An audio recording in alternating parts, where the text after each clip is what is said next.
Okay, we are back for session 5 of Girl by Moonlight, playing in the Brink of the Abyss playset, and we have our series called Lumina, Cradle of Stars. This is our season 3. I'm Danny. I use he, him pronouns, and I am the director.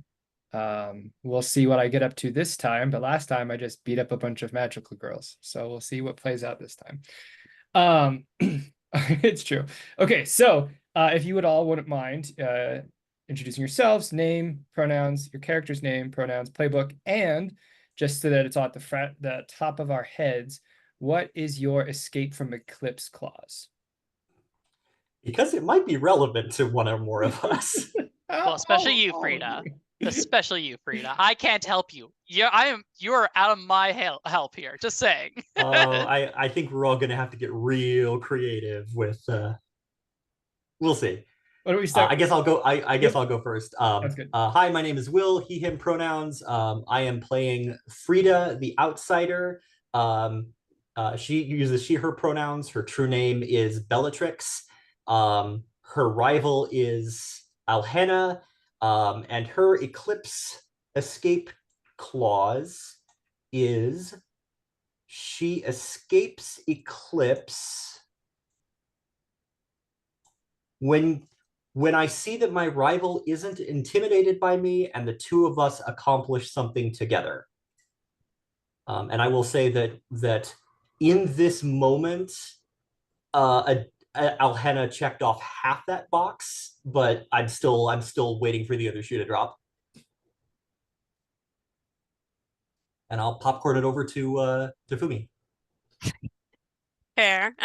It's like Fumi, I go by it's like any pronouns. I'm playing it's like Adele, true name Alhena, they them pronouns. It's like they are the Harmony playbook and they're it's like eclipse, it's like clause. It's like you're fractured, a sour note has shattered your harmony, and now there is uncertainty and conflict. Your relationship, once a source of strength, is suddenly tenuous.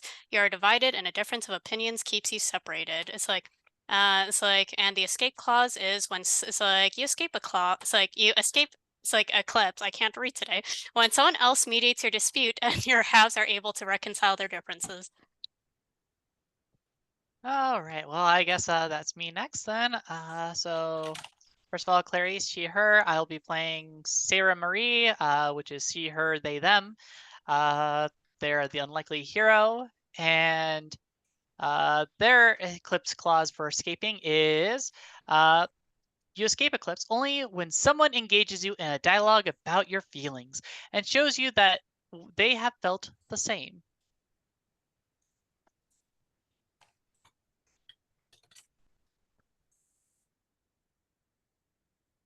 Awesome. Okay.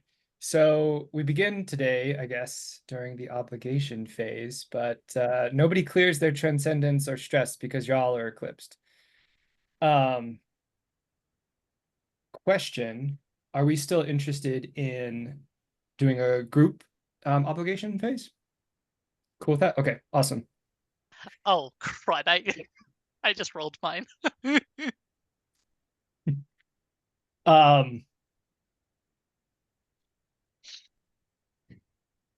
There is a large gala put on by various like a council of houses. And so this is kind of like a social event, but also holding court. Like the highest echelons of the house, the hierarchies are here. And so they are, mingling with the lower houses, the middle tier houses. This is where you want to put on your best and your brightest and put on a good performance, and will probably be tested in some way, shape, or form. I think this time, as the introduction of the show plays out, and we end on the eye of the massive statue and it opens, we fade to Alhena's eye, and we pan out from there, and Alhena is already at the center of everything, with standing among the highest members of the highest houses. Why don't we go ahead and paint the scene? Gala, the upper echelons. This is where the hierarchy, the houses are. glitz, glam, decadence, feel free to jump in. Do you imagine like perhaps the locale itself is sort of like multi-tiered in a way that sort of it's like emulates like the it's like how essentially like in a way all the different it's like levels of nobility essentially are in this one event, but at the same time it still emphasizes like the hierarchy is like between it's like everyone. I love that. And like part of the patterns, especially in an event like this, are like the people that have freedom of movement are those that are a part of the highest houses. They can step down, but you're not allowed to step up unless invited, I imagine. Yeah, like I can imagine this is also kind of demonstrated with like, it's like where it's like Adele is hang out in it's like with like probably the rest of the it's like highest houses and everything, and Belladonna probably looks really out of place, but is basically accompanied by it's like Adele and it's like in this particular tier and everything. Is Belladonna already there, or is part of this event going to be another showing of the two of you coming together? I think it could go either way. It's like whichever it's like probably it's like is more interesting to you in a sense. Okay.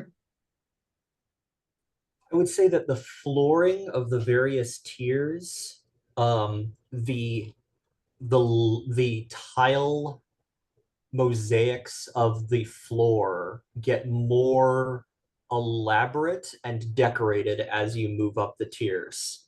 So there's a general pattern on the low tier, and then there's sort of these tracing curlicues on the next tier up, and then there's something labyrinthine on the next tier built into the floor. Is that echoed by like the degree to which there's ornamentation and filigree like on the walls and the like lighting? Yeah, definitely the ornamentation on the walls. Just there is this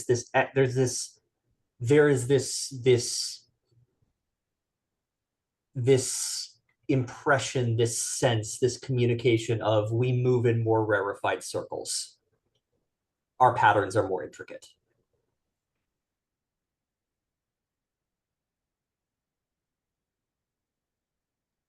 Do you have anything you'd like to contribute, Clarice? I mean, honestly, that's already a pretty great image in my opinion. Like, only thing I can think is like, oh, to add into that, there's probably like, even probably fancier chandeliers or something up above, or even some kind of more extravagant kind of lighting compared to like where it's clear like, oh yeah, we don't put as much effort over on this side for a reason. Yeah. I think as the camera pans out and moves through the space and captures this decadence and this beauty and this extravagance, we see this play out. I think we get flashbacks to this interim period that has happened between sessions. I think we see Rebecca being transported to a hospital. We see her in a hospital bed recovering. I think we see Aaron deposited somewhere momentarily safe so that he can then go and find other members of the counterculture. Are there any other interim scenes that you think show up? What happened to the elk fish we dumped into the skybox that is Gabriel? I think it's in there still. Just floating around with a very nervous Lepus nearby at all times. It's okay, Lepus. It's not like me, at least. That might be something that gets elaborated more on by David in the next session, probably.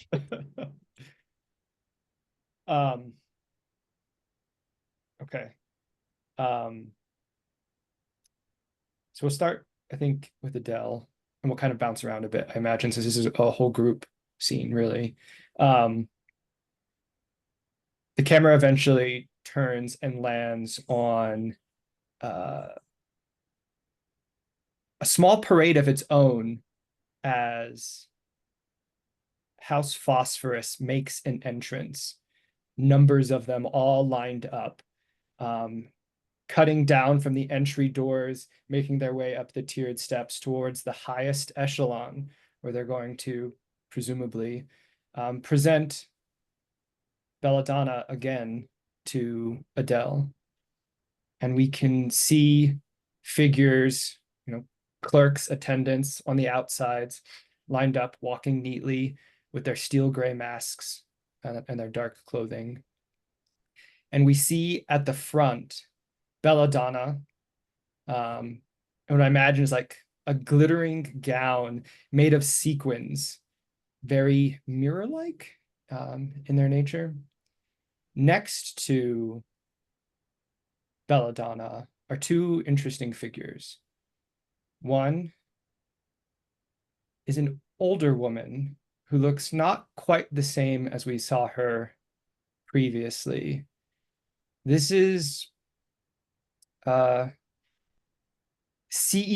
Fierce style Oda. She's got her hair pulled back. She's got like jagged edges, high fashion to her clothes, walking, with straight backed, chin up, with purpose. And then also next to her is a smaller, dainty figure wearing another steel gray mask, more ornamented than the ones on the clerks.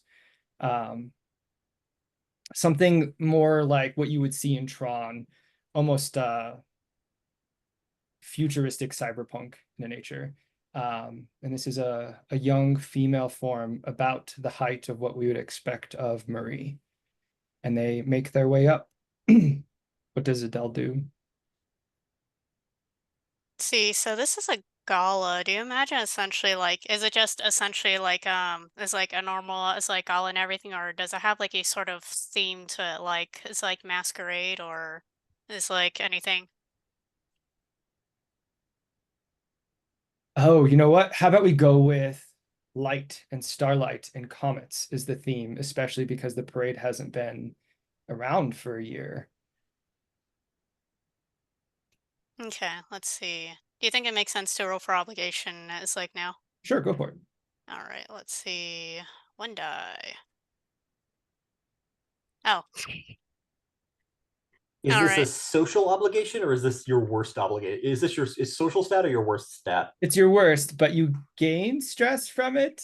So it technically heals your stress at this point since you're in eclipse. Oh, No, actually where you would it's like essentially it's like flavor wise in Eclipse, like it's like it works in reverse but functions pretty much the same way, where it's like where you would gain stress, you lose it, and vice versa. And so you lose your it's like character when your stress empties out. It's like in Eclipse. We should pause and double check that because I just read that anything that recovers stress or anything that would deal you stress, you recover. Okay, maybe I just misread that then. I think I see what you're saying.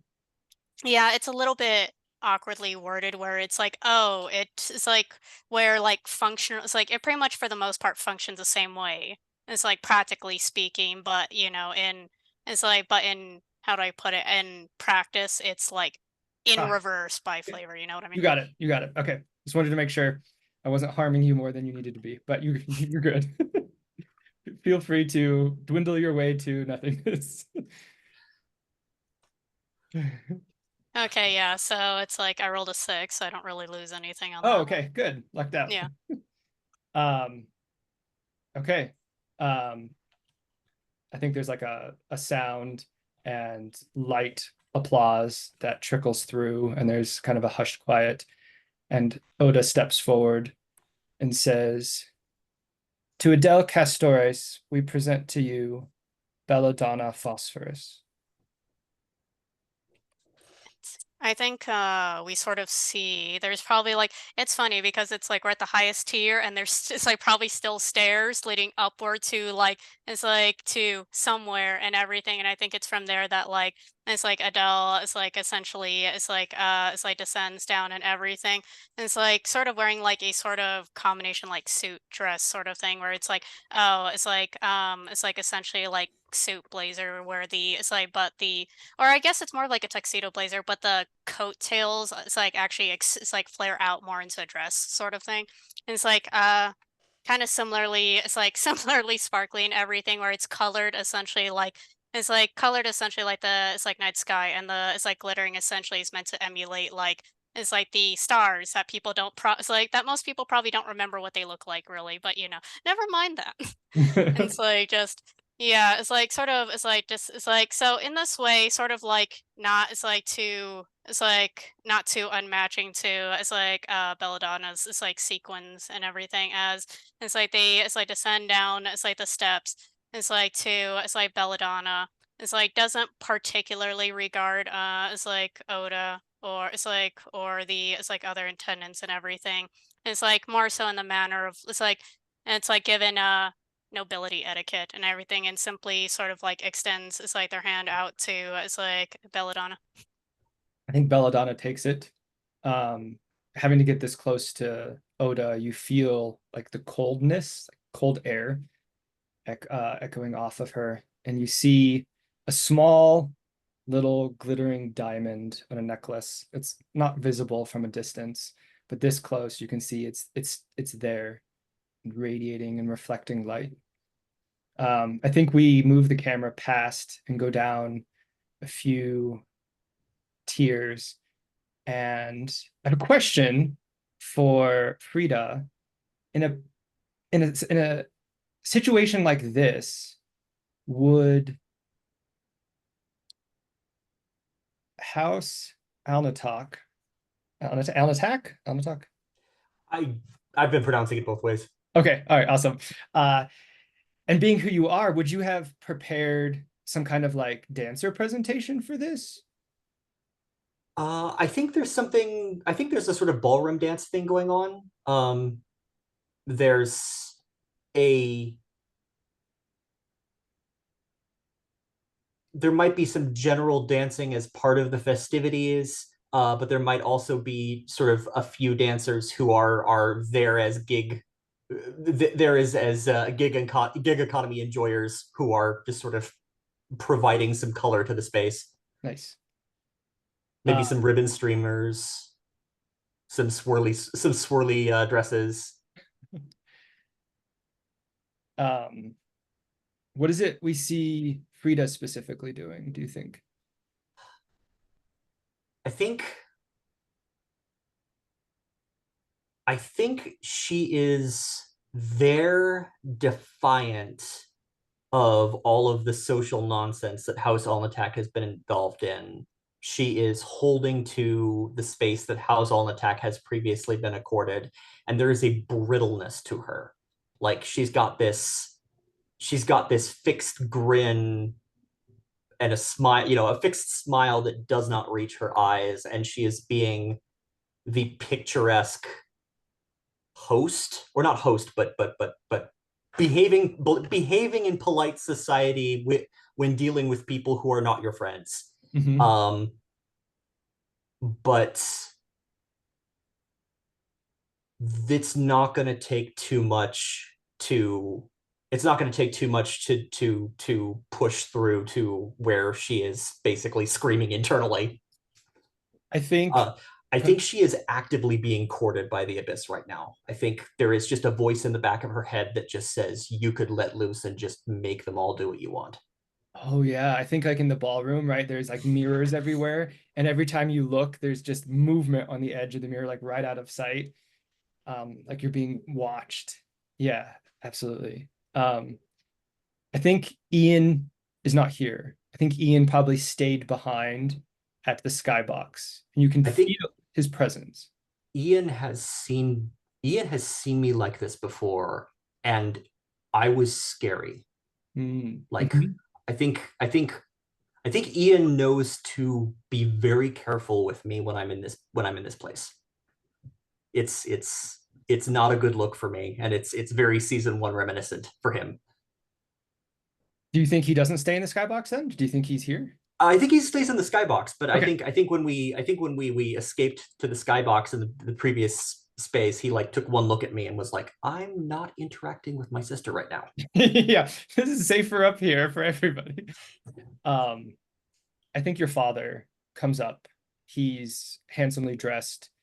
Um, although others may not know it for like the current state of the house, like how do I say? Like everybody understands that pays attention to the media, the state the House Alnatak is in, but like Albrecht's not showing anything. He's dressed to the nines. He's formal. He looks the part, much like you do. And he steps up and he says, "Come, Frida, let's do a father and daughter dance. Let's show them that we have nothing to fear. That we're going to take this together." He holds his hand out for you to take it. And I clasp his hand with an almost desperate energy. Mm-hmm. Like He leads you to the center of the dance room, as another song kicks up, and leads you into a very, very formal, very appropriate to the patterns dance. What is that like initially? I think it is waltz like. It's a waltz step. There are elements of the dance that involve the follow sort of spinning out and orbiting the lead. So it's not a tight. The couples don't spend their time entirely together, but there is the sense of orbiting or travel, and it is also a traveling dance. It doesn't stay necessarily in one place, but it orbits around the periphery of the dancing space. I think at one point when you come together, he falters. Mm-hmm. He stumbles a little, tries to pick himself back up and continue. Mm-hmm. And I think uh, it's been ages since I did any kind of casual dancing, but I'm assuming that you can do something as the follow to sort of cover for the lead faltering. And Yeah. I keep my eyes. I put on a brave face for him. Mm-hmm. Like as soon as I realize he's having trouble, my eyes are on him and I smile up at him and I am just willing him to be here in this moment with me. There is, when your hands touch, you can feel it being so close you are to the abyss right now in your eclipse state, calling on those powers that you called on previously, an emptiness in him that as he falters, reaches out for that power through you. And then he starts to fall. I think we cut away there and we move to out through the ballroom. And Just to ask, is that fall physically or fall like does he sort of fall on the dance floor or that he's starting to succumb spiritually? no, yeah, sure. Yeah. I think he resists as much as he can, and that weakness causes him to buckle and to fall physically Okay. during the dance. Yeah. All right. Is that okay to cut there and we'll come back to it? Yeah, okay. Okay, cool. I just want to double check. So we move back out of the dance floor. And we see a car pull up. And stepping out of the car, we see Sarah Marie.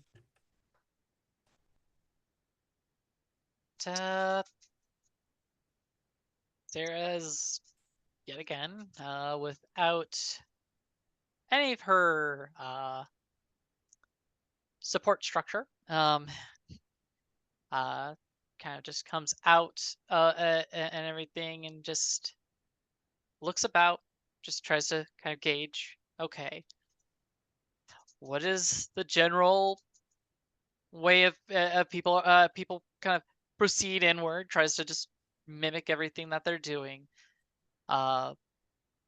trying very actively to try just to even avoid making contact with anybody, for she does not really know how to interact with them, much less does she feel like she is worth anything in this current moment. So What is much she so. What does she Yeah. do when the cameras start to go off before, you make it to the doors and media personnel start to approach? I think she actively kind of just kind of ducks her head and kind of hurly kind of moves on through, trying to so hard just to get past it. As you enter, there is one of the tenants of the facility who leans forward to take your name, and they say, Miss Sarah, you're expected, and they give you a room number off to the side from the main events. I wasn't told that somebody was expecting me here. Did they say who they were? They say this is official house business. I'm afraid I don't know more. Well, thank you. I will find my way over, I guess.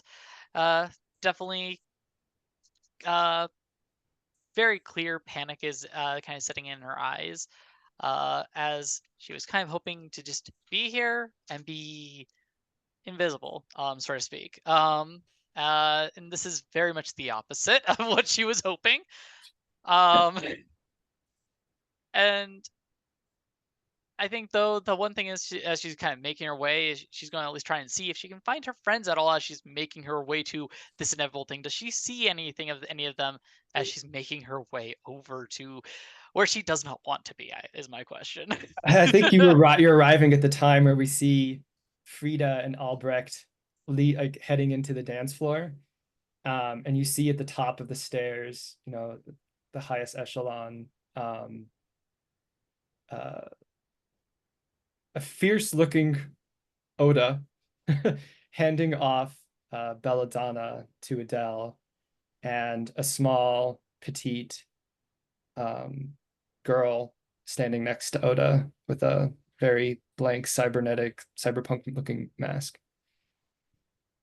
Okay, and because I can ask this any time and all for free, I'm going to ask each of them, what are your characters feeling?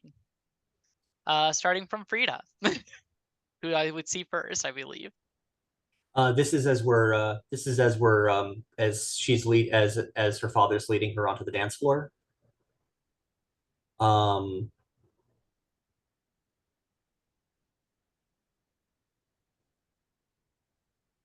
what's the question again? I'm sorry. What is your character really feeling? Because I'm basically an empath here.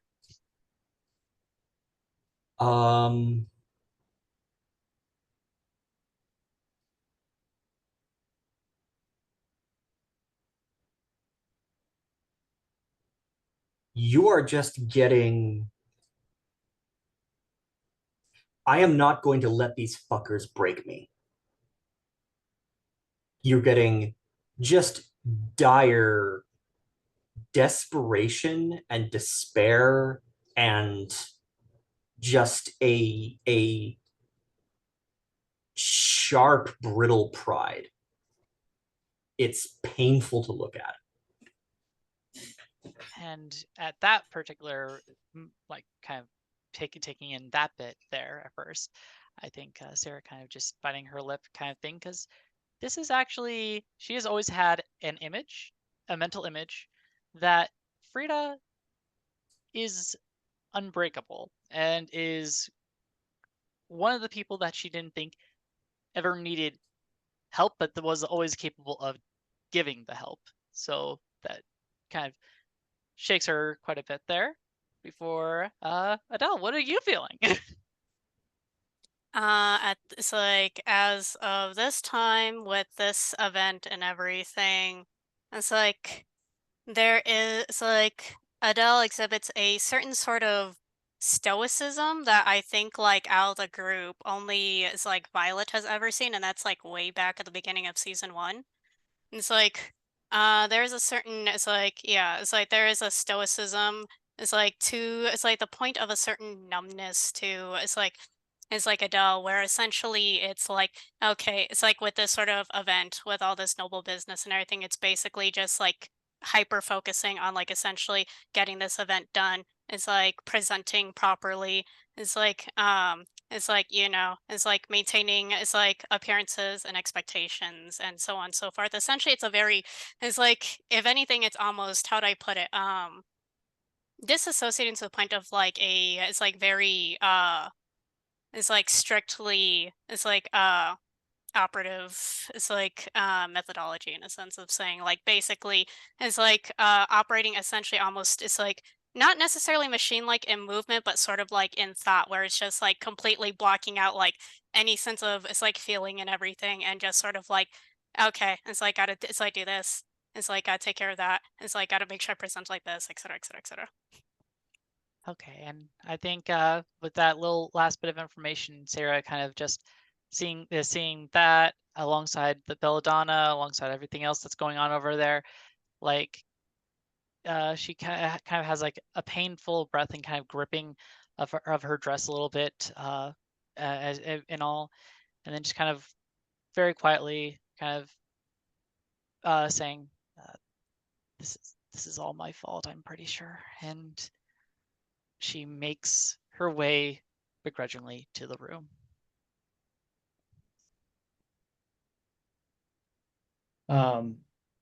There's a figure with a steel gray mask outside, and they open the door for you to enter. Inside, there is it's very sleek and modern. There's like a waterfall that fills up an entire wall. It's kind of backlit. So this gentle sound of water falling the entire time. There's a long table, it could be used for conferences. Sitting at the far end is another figure in a steel gray mask, and they have a pad of like a digital pad out in front of them, and they move their head as if looking up to you when you come in. And they're kind of in the corner in the shadows, standing there, you can see Regalia. So Regalia is there and another person, right? At Just the make end, sure. at the end of the table is a person Yeah. with a steel gray mask. Yeah, and then in the corner at the At the like so room. like of the room. Okay. Yeah, we could say she's by the corner that, and one of them is the wall with the waterfall, and she's just watching the waterfall. Is there anything evident on? Is she just kind of just seeming distant, looking at the waterfall? Okay, so like she's kind of like dissociated in a way. Yep. Well, that doesn't make anything better here. The waterfall is not providing any sense of actual calmness here. Actually, it is unfortunate. It's failing on its job here. And I think Sarah kind of very timidly, trying not to disturb the sense of like what's going on with Regalia there. And it's like she just says, "Hi, I'm Sarah, Sarah of House Ignis, and I was told that I'm called for here." Yeah. They say, please come have a seat. You are currently, per law, the head of House Ignis. And if we are to return Regalia to you, you need to sign this work that will place you firmly under, within the hierarchy under House Phosphorus. And I think we'll move back to Adele from there. I think as you took up Belladonna, the rest of the House Phosphorus party moves up into the upper echelon, part of the whole ritual, as if they've been welcomed for the time being. See, I think it's like essentially, it's like sort of, it's like, it's like with the usual sort of, it's like fluidity of somebody who has, it's like done this way too much. It's like, then they would like to admit essentially. It's like Adele sort of like gently, it's like guides, it's like Belladonna over to, it's like for, it's like a dance and everything. It's like probably essentially like the closest thing to a sense of, it's like privacy that it's like doesn't, it's like draw too much attention other than, it's like, you know, pulling, it's like Belladonna away to, it's like someplace more private, which would definitely draw way too much attention. It's like, May essentially sort of like guides it's like Belladonna over to it's like towards that tiers sort of it's like ballroom floor and everything. It's like in sort of it's like simply it's like moves up a tier almost inappropriate early. And it's like simply sort of it's like inquires to it's like Belladonna. It's like would you it's like do you care for a dance? Belladonna, somewhat breathlessly, almost desperately, says yes. And I think essentially sort of like it's like naturally the one sort of guiding in the waltz and everything is like sort of like it's like pulls Belladonna like close, but like with it's like within like respectful distance in a manner speaking, like not too it's like not intimately close, but close enough to sort of whisper. It's like to Belladonna, it's like they haven't hurt you or anything, have they? No, I think they have need of me, but I haven't figured it all out yet. I have figured out where the items they've been bringing into the museum have been coming from. If you could, it's like enlighten me. Remember how I'd mentioned prisms? They're digging them up from a desert. And I think we see down a tier, and ballrooms are, you said, are tiered as well. So we see down a tier. And I think this is where Albrecht like falters and like is beyond masking at this point. There is a moment when he stumbles that something in me makes it known that I could make him not stumble. I could take control of him and we could finish this dance. And Frida's kind of poleaxed by that and hesitates. And so and so neither gracefully helps her father as her father stumbles, nor seizes control of him, and instead it's a lot less graceful than it could otherwise be. Mm-hmm. I think there are gasps like oh as the onlookers watch. The music continues playing, but the dancers on the floor have all stopped and watched and are watching. All right. I think I'm down on my knees and he's like, is he like down on his knees, or is he? Yeah, I think And so. so it's okay. It's okay. There's some chairs over to the side. We can take a breath. It's gonna be all right. And I'm going to stare daggers at anybody between me and my father and like water. Like, you are getting out of my way. You are getting out of our way right now. You do not want to, there is a smile. She still has the social smile on, but she's she's moving like she's going to murder Captain America. Um, he as you begin to lift him and help him up, he says, "Do we save more face if I sit here a humbled man, or do we save more face if I try to muster my strength and walk out proudly?"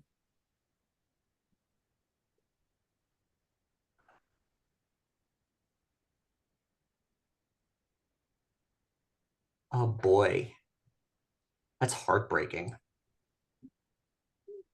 I think I think she looks around the room at people and she says, they will forget about us when we're not in the middle of the floor. Can you walk? He like goes and then like grits his teeth, clenches his jaw, and then does everything he can to stand up straight. And I will let him lean on me as much as I can. Mm-hmm. Where do you lead him? Um, I lead him to chairs and water and space away from the dance floor, and I try and get him. I try and make it as little walking as possible. I think as soon as you step out of the ring, people begin dancing again, and we follow that music down the hall back to Sarah. And they gesture at the glowing digital pad. All you have to do is give us your digital fingerprints. Everything will be signed over, and regalia will be returned to you. Easy as that. And Sarah kind of gripping, gripping her fist very tightly and all in a ball, before kind of just very much with a sense of actual self-hate, hate and loathing in her voice, is like, I may be useless and absolutely worthless, and I do really care dearly for my mother, but I will only sign this if there's a stipulation that you help ensure that House Almatak gets to keep its status and autonomy. Otherwise, I'm willing to sacrifice myself and my family by not signing at all. You can hear a long sigh, and they kind of go slack. They turn the pad around and they press a button and the light goes off. Say, we're so sorry to hear that. And I am so sorry as well. And then just kind of looking over towards the mom, it's like, I love you, and I'm sorry I'm not the best daughter, much less best of house lead. And she just walks out. I think when you say I love you, she turns and you lock, you see her eyes for the first time, and they're ringed with red, they're bloodshot. She looks pale, more gaunt than normal, frail, weak, and there's this like vibrant, angry edge of violet around her irises. So as you leave, join the party, this grandeur, this splendor, this decadence, we follow your gaze back up the tiers to the higher ballroom with Adele and Belladonna.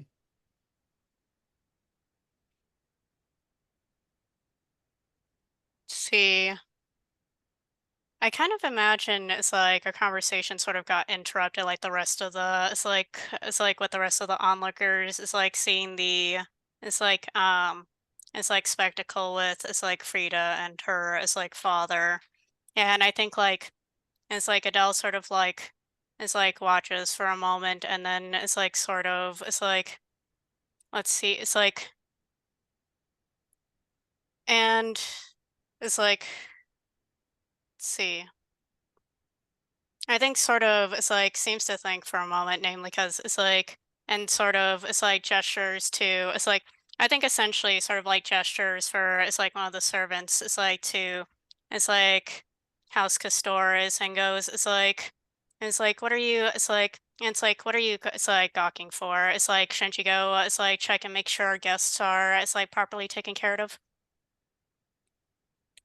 They immediately put on like a blank face and they bow like an apology and they turn to go do as you've instructed. And I think essentially it's like no actual expectation for like it's like essentially is like for it's like either of them to it's like accept the assistance or anything. It's like or anything of the matter. It's like sort of like returns it's like or if even the servant even properly it's like checks in on them or anything, but it's like sort of like it's like I think it's like sort of it's like goes back to it's like there it's like to it's like this it's like waltz it's like with it's like belladonna it's like and everything it's like but it's like keeps on sort of like glancing it's like but I think kind of like noticeably it's like keeps on like stealing it's like glances towards the it's like lower tiers and everything as though it's like keeping an eye out it's like for something it's like as it's like they kind of murmur it's like to it's like belladonna it's like well, it's like, thank you for, it's like, telling me. It's like, but it's like, all I wouldn't want you to, it's like, put yourself, it's like, in danger, especially for my sake. I'm afraid I'm as trapped as anyone now. You keep looking Are you expecting something? Mm, Oh, it's- go on. no, I'm simply keeping an eye out for trouble, you might say. Um, Oda, I believe, is what she's called, asked me to give you this. Before I forget, she reaches into a pocket, like in her dress, pulls it out. Yes, it's a dress with pockets. And hands it to you. And it is a game piece of Calamity.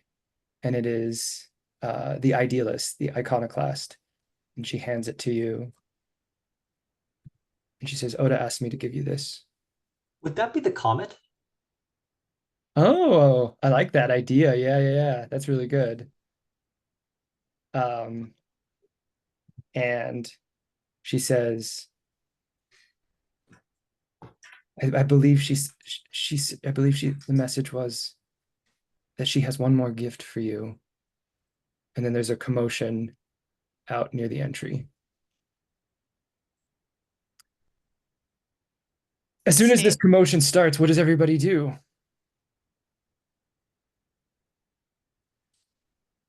I think I wanna it's like see it's like how Frida and it's like Sarah it's like respond first. Mm-hmm. Well, I can say that I probably don't actually notice this commotion because what's actually happens here is Sarah is in a full actual having a panic attack situation. And alongside all of the kind of rough kind of emotions, not understanding things, she kind of loses kind of sight of where she's going, and things kind of get all blurry before she kind of actually kind of wherever in the building, she kind of actually faints, and she does not have any recollection of whatever happens after this. Does Frida leave Albrecht? I am I am either I think I am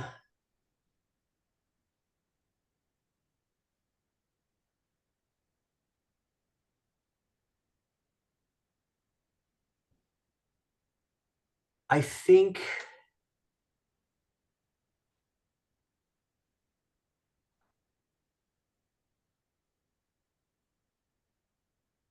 sorry, I my brain was jammed on something else. No worries.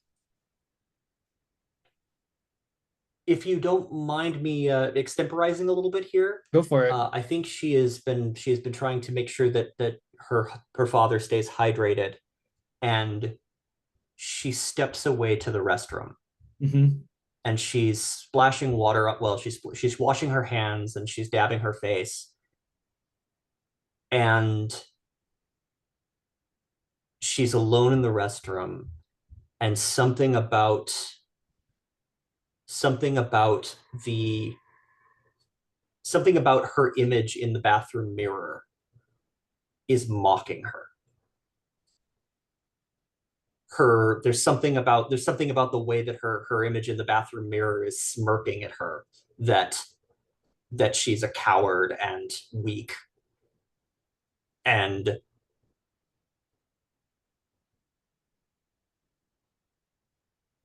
I think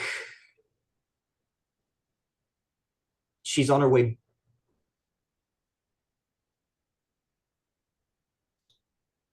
I don't know. This almost feels too dramatic, but I think she lets out a yell and punches the mirror, Nice. I like it. and it cracks under her. It cracks under her knuckles, and her knuckles are cut up from the glass. I think there's blood on your knuckles and there's blood on the broken bits of glass and they seep up into the mirror. And Drops. yeah, she takes a number of deep breaths, and she's on the verge of hyperventilating, and then whirls and and walks out of the bathroom, and she is coming out of the restroom when the commotion starts. I think you see Sarah slumped there on the side. Oh, okay, Um, that's an orange flag. That's gonna stop her. That's gonna stop Frida in her tracks.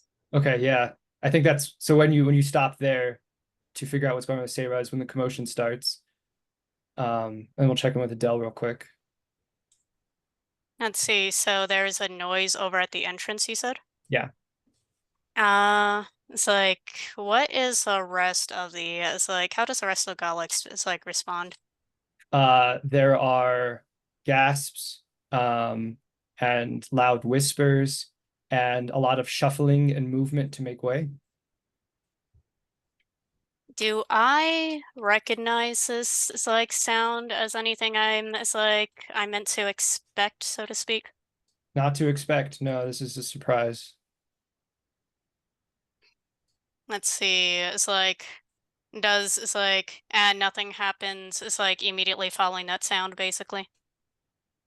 Okay, so it sounds like you're just gonna stay there and listen from a distance while this starts to play out, and then we'll see if you join once you start to hear, is what it sounds like to me.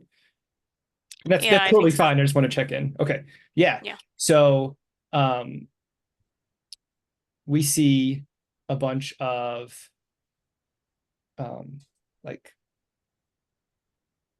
whatever Neo Jupiter has for military march in uniform, and they have a figure kind of locked down between them, and they're marching up, and then there is a loud exchange. We have caught the ringleader responsible for the panic riots of those who do not wish to follow the patterns. We present them to the High Council of Houses for judgment.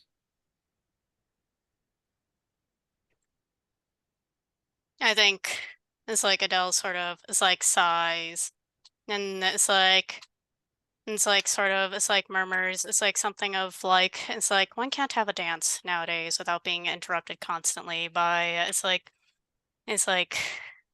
such strange, it's like phenomenon. And I think it's like essentially takes this as her cue to sort of like clap for everybody's attention.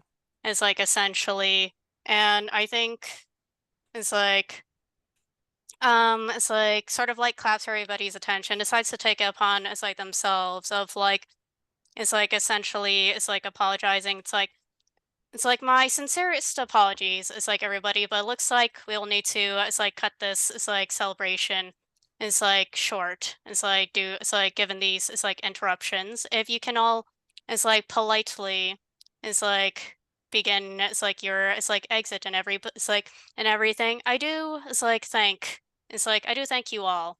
It's like for it's like your it's like wonderful attendance and it's like to the celebration.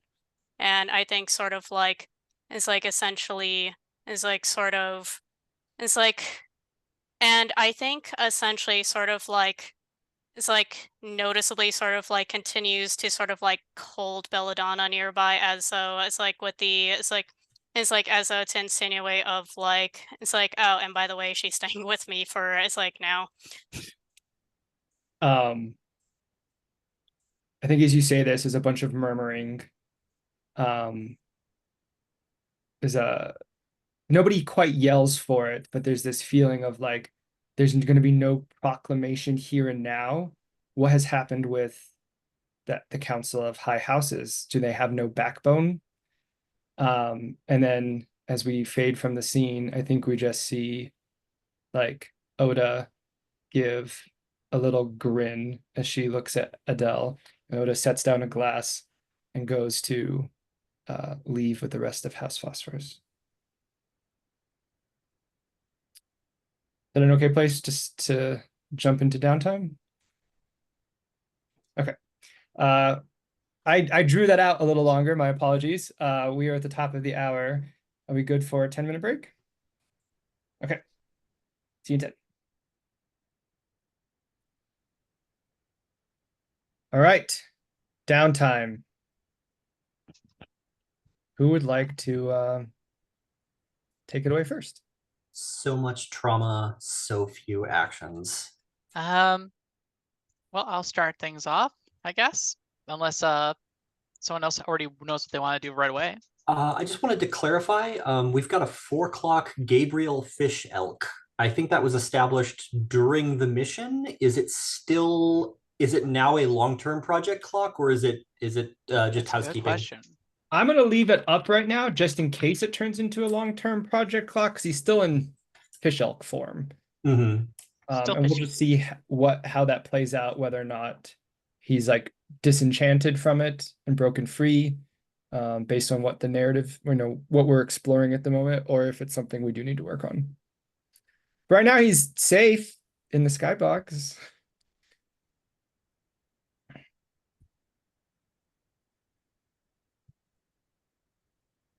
Well, so yeah, I think my first downtime action will be to help a friend recover. Mhm.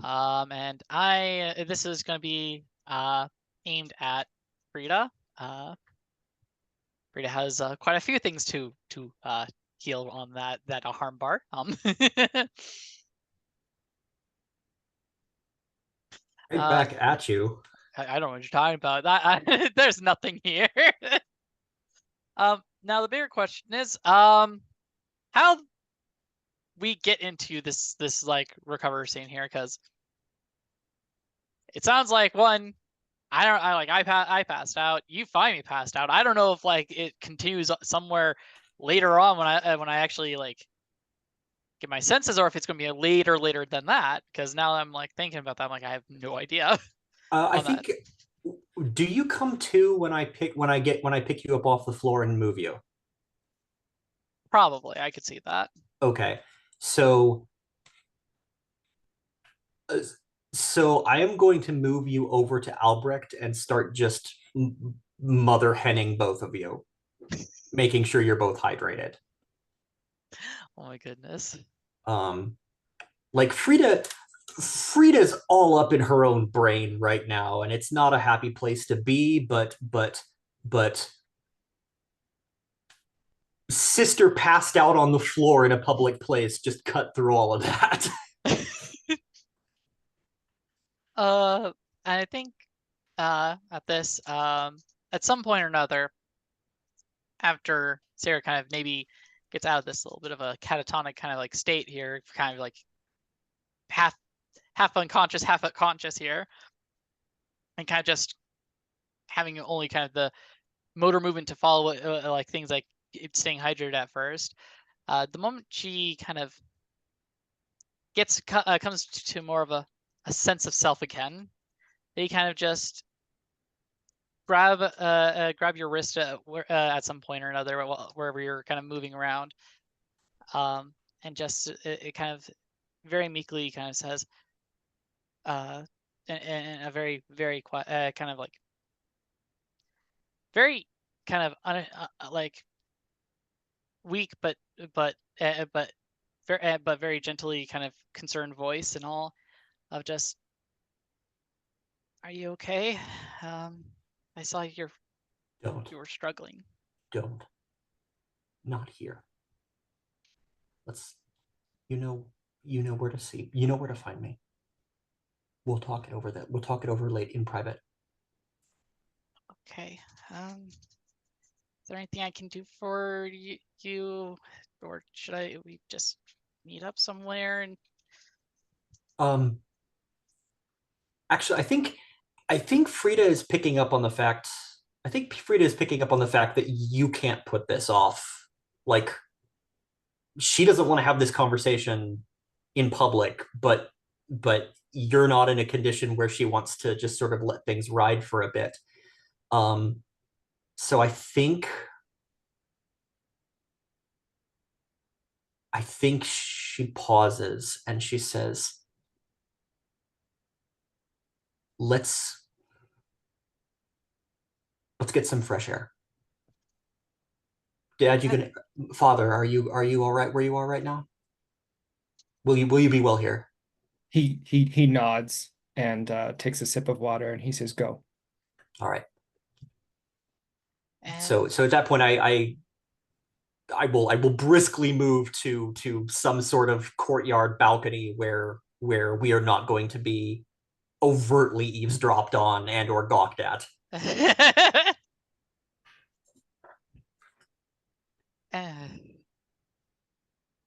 And I think whenever like Sarah kind of feels like, okay, we have reached where Frida intends to kind of go off and everything to and all, I think Sarah kind of reiterates again the thing of like, so are you okay?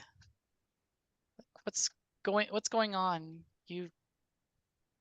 I've never seen you kind of. I never thought I could see you put in a bad position. I think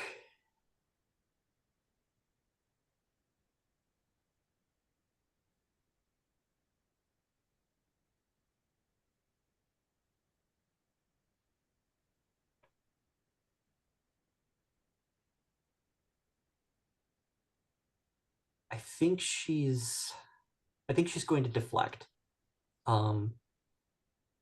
She looks at you, Riley, and says, "Don't tell me you fainted in front of the bathroom to get me to open up about my feelings.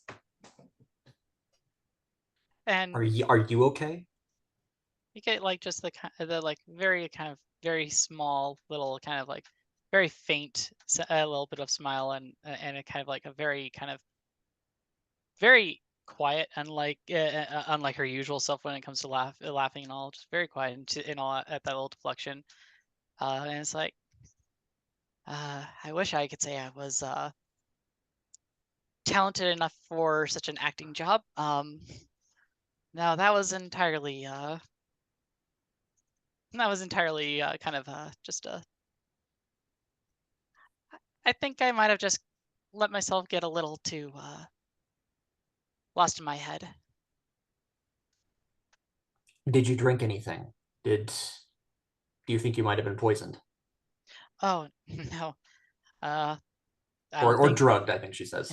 She's like, oh no, I don't think the people who were so gracious to greet me would give me even the kindness of a free glass of water. I don't think I even get that much. She breathes out, and she breathes out in a shaky breath and goes, "Phosphorus." Yeah, I no really point in hiding that. I don't think it's too hard to say who would be so nice to greet me. They must be feeling very proud of themselves. I and that's what worries me is like they came for me, and I know you're not doing any better on your guys' front, so I I kind of had tried to at least bargain with them that if I let them take over my house, that they would leave your house alone. But I'm not worth that I'm much. sorry. I'm sorry. You offered them what? I'm not sure I follow this. I offered my capitulation.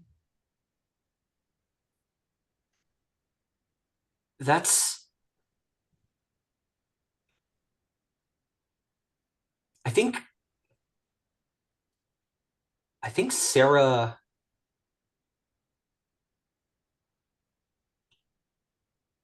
I think Frida just. She blinks at you a couple of times, and then she steps forward and she clasps your arms in her. She clasps your arms with her hands, and she looks at you and says, "Sarah, how many people serve under your household?" Uh,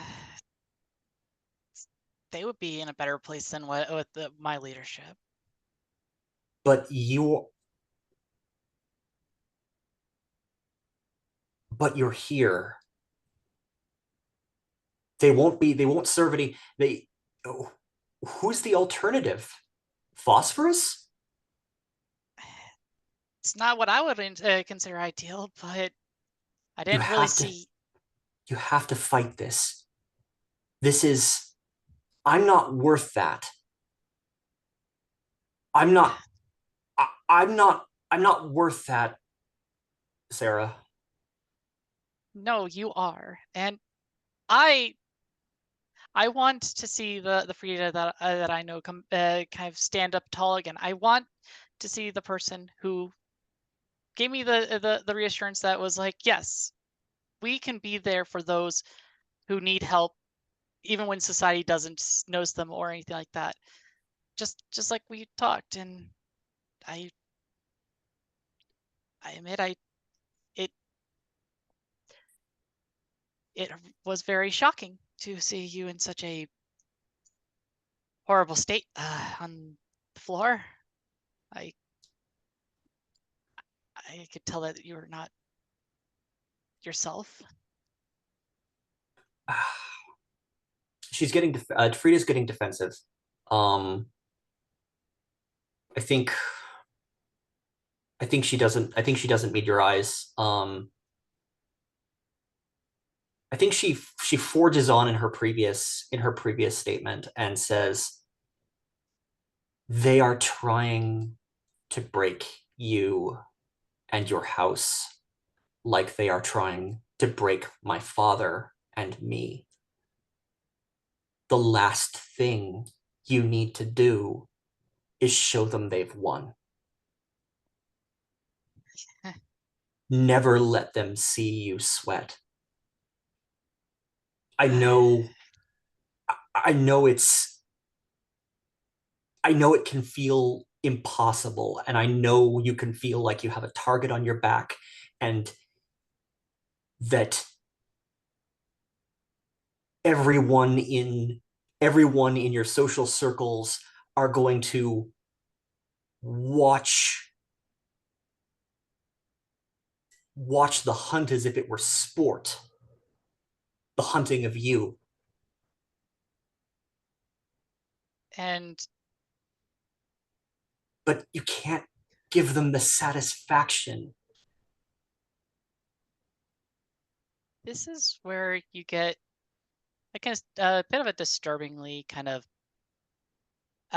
laugh that is more kind of not a laugh of like of enjoyment or the of just the pretend amusement of like something or whatever have you, but more of a very broken laughter, as there is like,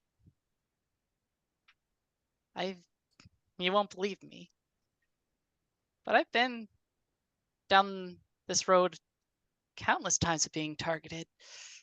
In fact, I can say that I've seen multiple times where we all fall, and I've seen where you have gone to the side of the abyss and betrayed me. I've seen where everyone has betrayed me. I've seen everything of mine fall apart countless times. I don't really care if there's a target on me anymore. Hey, and if it's all right, I'm going to move a hand to sort of rest up against your cheek and your head. Look at me. Frida is misunderstanding you and thinks that you might be dissociating or something.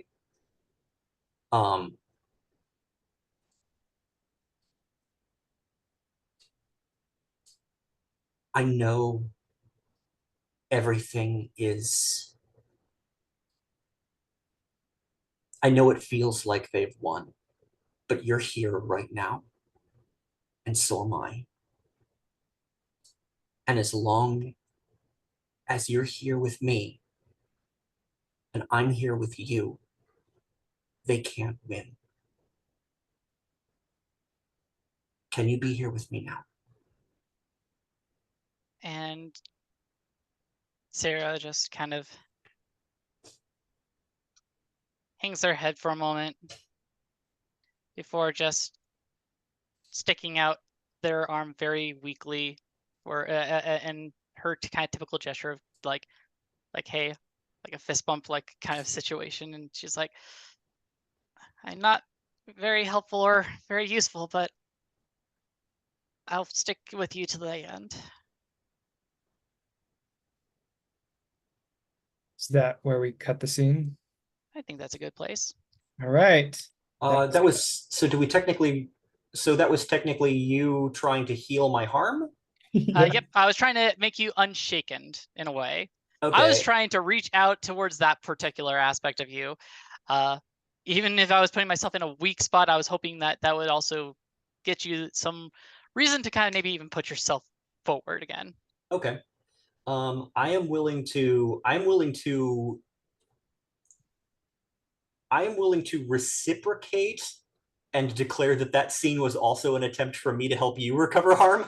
Cool. So we can both roll at each other with one fewer die. Because yeah, and I was doing empathize here. This was definitely trying to empathize. She was trying to connect very heavily to Frida. Yeah. And along with that, I, while in Eclipse, roll an additional die at all times. Holy cow! Nice. And I'm pushing myself, so I have more die. Mhm. So I have technically 4 die in this pool. Awesome. Let's hope for that critical. That's the dream. Ah, God. Oh, it's close enough. It's 5. I'll take 5. It's 3. the dice owe me. Not terrible. So that's, I think, 3. Did you remember to include the die from the healing space? Oh, nope, I did not. Ooh, nice. Where's that 6? Where's that 6? Thank you for the reminder, Fumi. Please, baby. Ha! Oh. It doesn't matter. Oh well. Okay, I so tried. that's 3 pips on my healing clock. Yep. Yes. Okay, and I think in typical Frida manner, that's going to be an express back at you. That is 1 die for express, -1 for having harm, +1 for the healing space. I will not be pushing myself because that would end my character. Yep.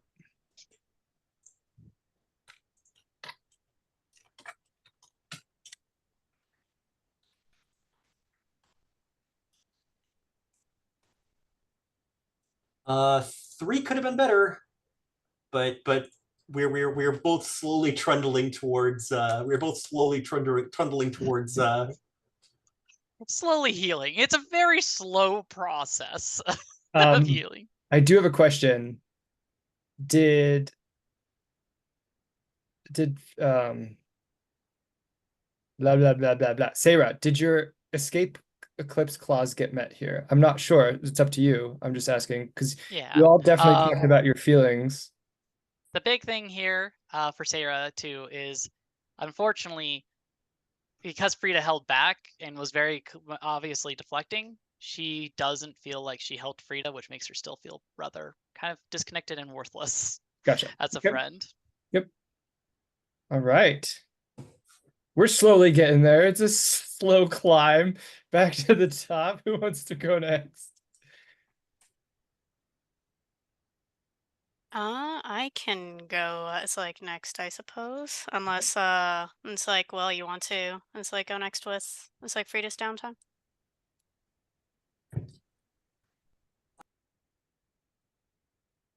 Nope, you muted yourself. Wow, I muted myself to talk. That's a new one. I'll pass for. I'm still thinking out where my next downtime action goes. Sounds good. Okay. Let's see.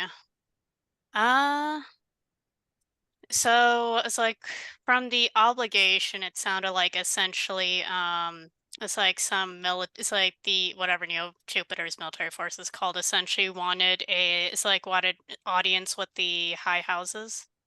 Yeah, they brought Aaron forth and have pegged the panic riots of the counterculture on him. Surely this is no machination of House Phosphorus or the Abyss. No, of course not. See, I think it's like we can do that as an investigation. It's like downtime. Cool. Okay. What does this look like? Let's see. Essentially, after Adele's pretty much like is like sort of basically just dismissed the whole as like gala and everything sort of. It's like let's see. I guess it's like there's a thought if like any of the other it's like members of the high houses are essentially like it's like it's like moving in any way at this it's like at the it's like military's it's like proclamation or anything. I mean, they're here. They've gathered around. Only the people that need to stay are staying.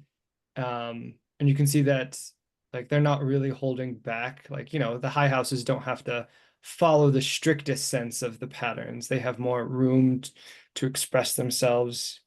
You can tell there's a disappointment that the gala has been called off. A few of them are making eyes at you like, really? Did we really have to do that? Like this could have been quick and over with. Yeah, it's like Adele doesn't really regard this like that whatsoever. And I think we kind of like probably just cut to it's like whatever it's like essentially it's like meeting with the it's like military representatives looks like. Okay. So the military representatives fully expect there to be some kind of proclamation. So they march up the steps, not setting foot on the upper echelon, but going as far as the stairs. And they hold either of Aaron's arms and kind of force him into a kneeling position. And it's like I think essentially like Adele steps down to it's like essentially like the tier above them is like essentially it's like and it's like sort of like it's like and sort of it's like I guess in a sense like I guess in a way sort of condescends of like must it's like must you interrupt it's like the gala for it's like this. Panic riots were a big issue. We understood that if that if there was a statement to be made, it should be made in a place where that statement could echo outwards, that all of Neo Jupiter would understand that the people here are safe from such things. I think it's like Adele sort of like it's like glances down at Aaron and Aaron is very visibly it's like basically like a handicapped so to speak, I imagine. He's injured from previous events. He's not fully fighting, but you can see he's straining against their grasp. And he looks up and locks eyes with you. And it's like I think sort it's like Adele sort of like it's like gazes back before sort of turning to the military and it's like essentially says, "Is this a joke?" It's like, "Is this really who you're presenting as the one leading the riots?"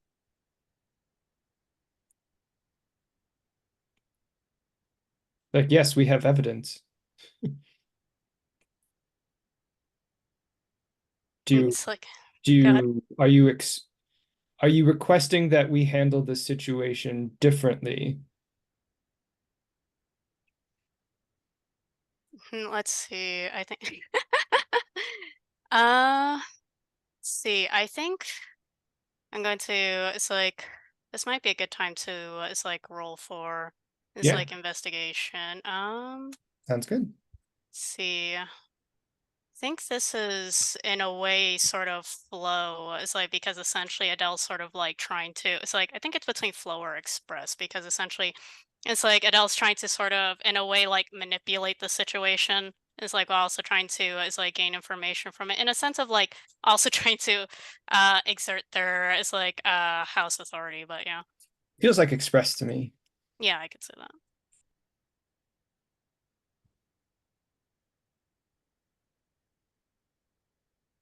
Okay, it's like apparently I'm stealing all the sixes. I'm sorry, guys. So that is 2 questions and a follow-up. Mm-hmm.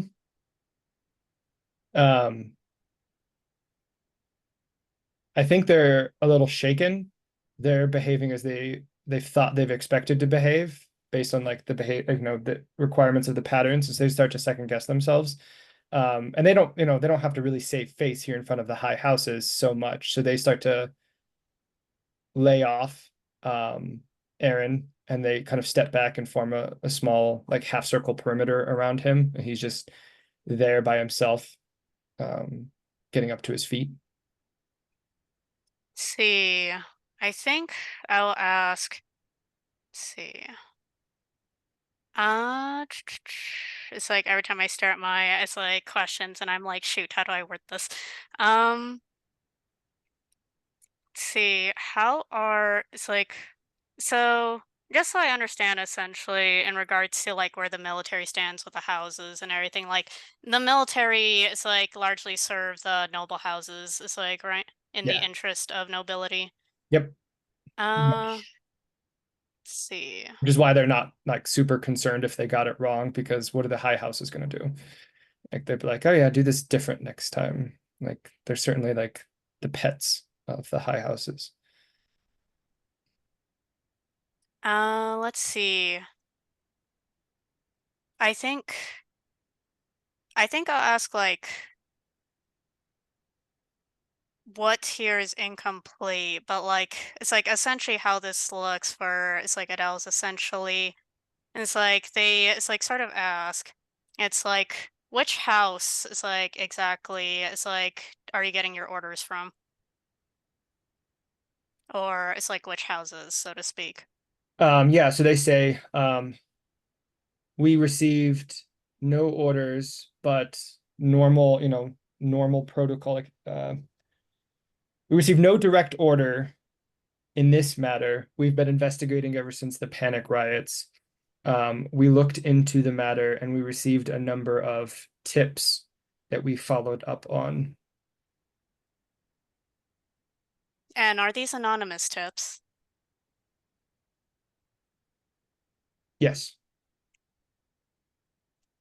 Let's see.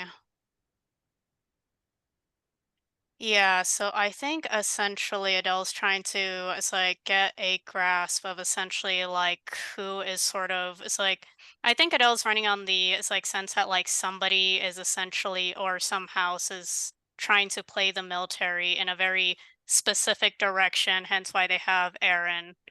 And it's like as it's like Adele sort of like it's like sort of it's like continues it's like point out it's like this man is hardly is like fit for is like rebel work. It's like exactly it's like what kind of tips are you is like following? It's like that led you to believe it's like he could be it's like lead them.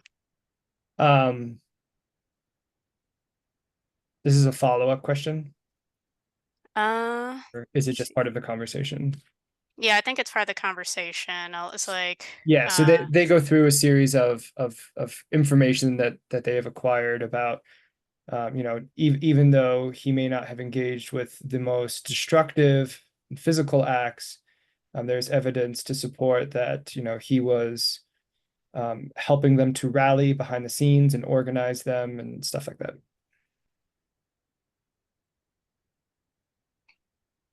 let's see.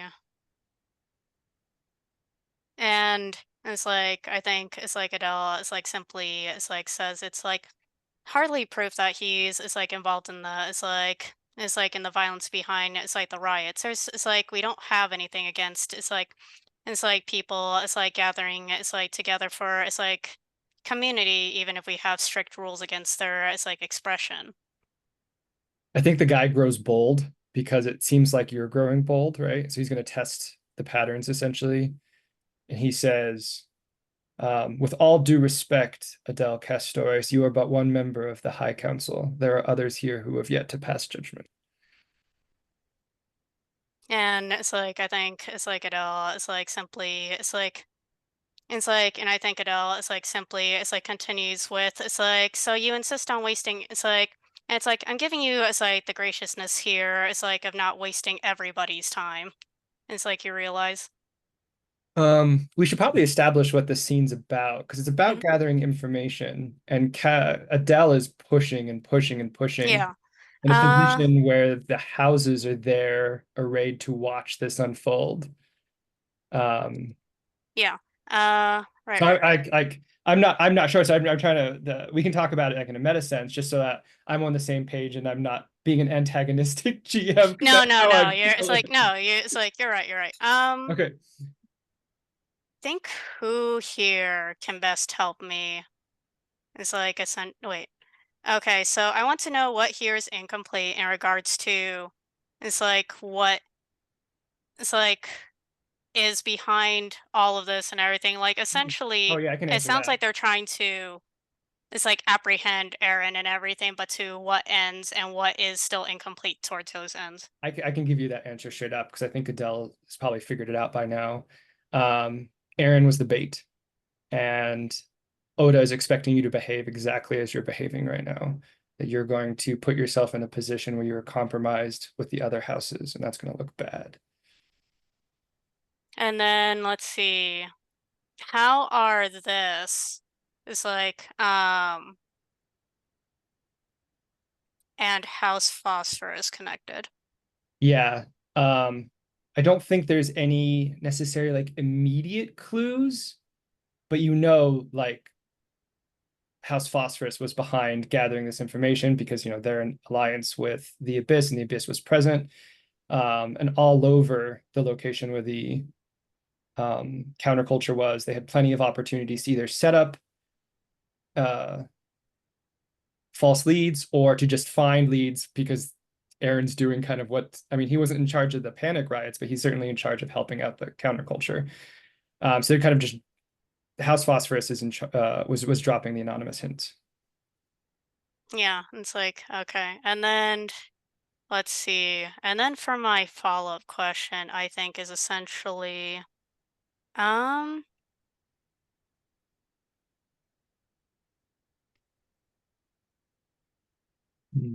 Mm-hmm. I had something in my mind and then it just randomly it's like blinked out of existence. And it's like I think it's like my follow-up question is like well essentially it's like be how can I it's like direct them it's like towards actually do either of you two have a follow-up question? It's like to suggest.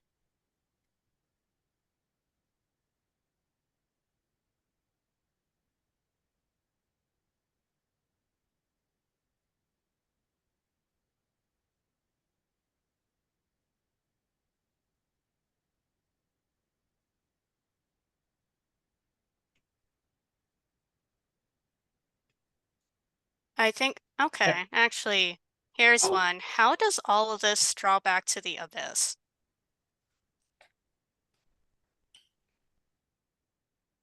Yeah. I think the plan starts to take form, right? Weaken the greater houses, drive people to panic so that emotions get high, so that increased laws, regulations, curfews, there's more and more strictness coming down from the authoritative structure of the society, so that people can't express themselves even more and more and more until the breaking point. And when people are in so much pain and frustration and panic, they'll welcome the abyss with open arms. See, I think essentially this scene comes to conclude. It's like it's like Adele saying, it's like essentially, it's like this man hardly has it's like much to do with the it's like with the it's like riot fires. It's like that you've been it's like dealing with. And it's like it's like you would do better to it's like you do better to it's like focus on those rather than it's like blindly it's like listening to anonymous tips without it's like backing. Yeah, I think the other houses like kind of just brush this off, like do what a Delquist story says. It's fine. And the military nod and just leave him there and leave. And it's like Adele sort of like it's like essentially it's like resumes it's like waving it's like waving it's like Aaron away. It's like it's like simply because it's like oh it's like obviously they can't really it's like interact with them beyond it's like essentially that and sort of like returns it's like up the stairs. Yeah. Okay. But yeah, sorry about that. Oh no, you're fine. You're fine. I was starting to feel antagonistic, and I'm like, wait. This is not a good place to be. Let me check in real quick. I feel like I'm just playing the antagonist and just drilling. And I'm like, this is your scene. You're supposed to get stuff.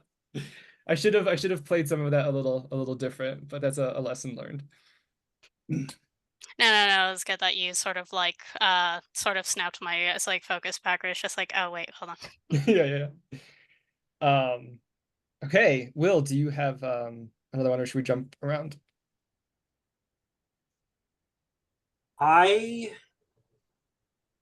Frida's not going to seek out either Adele or Sarah. I think what she's going to do is she's going to go to the skybox. And so if anybody wants to frame a scene with Frida at the skybox, I think what she's doing is she is maintaining the wards on wherever on the tank where we are keeping the elkfish, and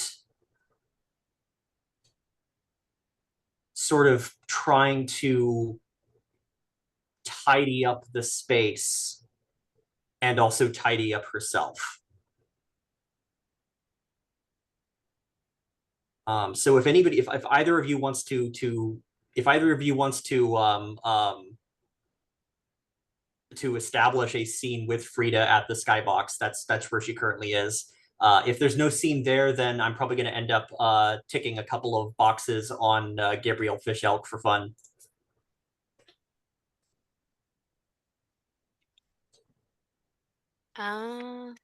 See, I know one of my scenes is basically to help Sarah recover. It's like, and probably also it's like help a friend recover. It's like with Frida as well. I did kind of want to ask if you had any ideas on like what, it's like what caused Frida to, it's like churn, it's like from the abyss to the magical girl side back in season 1. Ian, the abyss, there was there were machinations and plots and wheels, and Frida was riding high on the energy that the abyss was giving her, and then in the process of whatever kind of abyss gambit she was shepherding, the abyss just took a side swipe at Ian as you know, oh hey, free potential. And that was just a red line for her. Like that was the first break in the wall. Yeah, is there a particular idea you had in mind for it's like what it's like Adele and Frida might it's like try to accomplish together? If there is a so speaking mechanically, if there is a long-term project that involves improving the skybox, for instance, purification chamber, or I feel like it is inappropriate for us to blast through Gabriel Fish Elk with David not here, because I feel like that's tying strongly into his that's strongly into what's going on with Vega/Violet. Also, Violet was the one who started building a lounge, which I'm not allowed to finish for free, but could finish with a downtime spend. But again, that's a project that Violet might want to be here for the end of. If just throwing this out there, if you two work on the purification chamber as part of the scene, and you finish it, like that sets us up narratively so that Violet can just go in and purify elkfish, and that's not. I don't think you can block it anymore. That's my leading wish list item, is if you and I could work on the purification project together. Yeah, I don't mind that. And I think where Frida's brain is at, pushing the Dancer Collective is not a good idea. So I think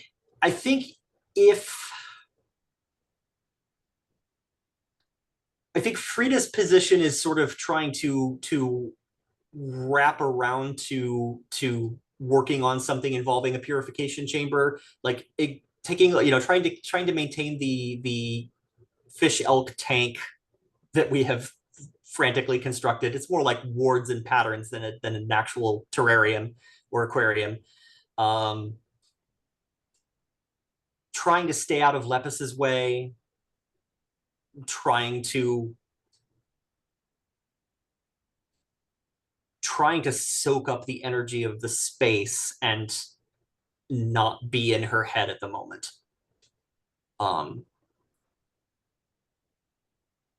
And I think if you encounter her, she will probably, if you encounter her there, she will probably be in the process of staring off into the middle distance. Yeah, so I think I'll go ahead and spend my second downtime with, it's like helping, it's like essentially, actually, yeah, I guess I'll spend my, it's like second downtime essentially, is like helping with that project. And I think what this mostly is like looks like is that like Adele sort of like shows up to the skybox and is like sort of like notices the it's like notices essentially the work area, so to speak, and everything, but like sort of like wordlessly sort of like it's like I think like this is probably largely it's like a rather, how do I put it, silent interaction between it's like Frida and Adele. Is like if because it's like I think it's like for it's like Adele right now, it's like words are kind of pointless in this situation right now. Is like in everything, and especially like with everything that's been going on, words just kind of lead to more conflict. So I think it's sort of like essentially what this looks like is like Adele shows up, is like sort of like observes around, it's like and everything, and then I think sort of like silently it's like sort of like it's like it's like sort of like probably at some point like lowers is like down to like give is like Lepus is like a pat and everything before is like they sort of silently is like proceed with like it's like trying to is like how do I put it, essentially it's like trying to is like work the it's like space for a purification chamber.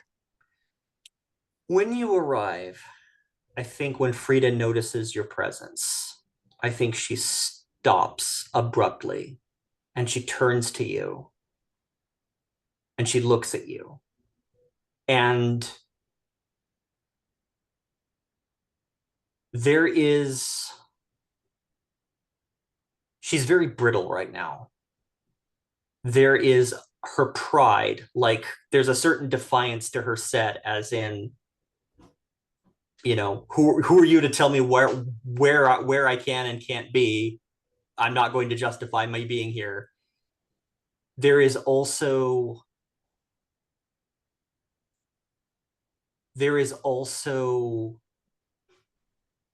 a yearning self-consciousness. Have I broken this? Have I broken our partnership beyond what we can fix? And so that there's, you can see both, you can see in her look in you both a sort of a pride and a desperation. I think like for a moment, like it's like Adele seems to it's like focus on some parts and everything before it's like doesn't quite it's like look at you. It's like certainly doesn't say anything. It's like before they sort of like pull off a piece. It's like seems to examine it, and then it's like they sort of turn to you. It's like and hand it to you. It's like as though offering you to. It's like essentially like uh it's like offering you is like to it's like put in it's like your it's like thoughts on where it should go. I think actively incorporating Frida's insight into the space, that degree of nonverbal invitation is just about the level of face saving that Frida can handle right now. And so she nods and grimly she nods and stoically takes the item and lays items on the space. What does this chamber we're building look like? What is it made out of? I think it's like for the most part, like it's like Adele is mostly sort of like gathering. It's like what it's like they think they it's like might need.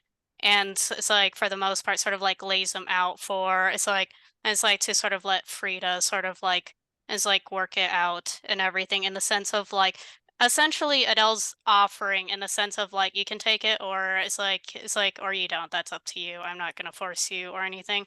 It's like but it's like I'm letting you offer it's like what you think is like might work here and everything. I mean, last season we built a purification chamber out of the shards of the abyss mirrors in the Baroness's court. What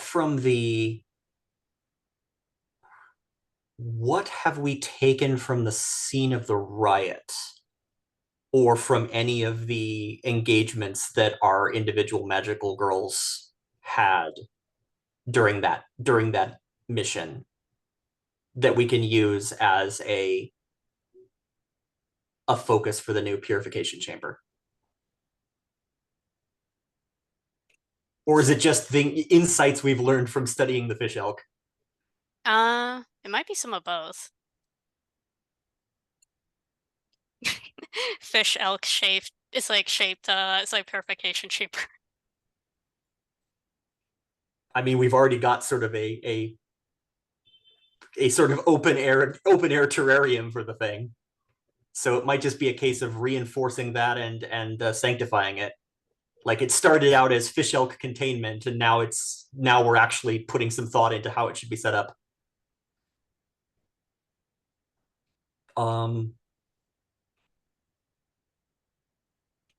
Maybe The end it's like I think maybe the end result almost looks kind of like mosaic in style possibly. And it's like I guess drawing back to the kintsugi thing, essentially like the whole is like taking broken parts and making something new with them. It's like again, like not necessarily fixing what it used to be, but it's like literally essentially like sort of it's like remaking it into it's like something new that it could be. how do we incorporate the violet and rose, the grotesque violet and rose plushie dolls? Or do those need to stay entirely away from the purification chamber?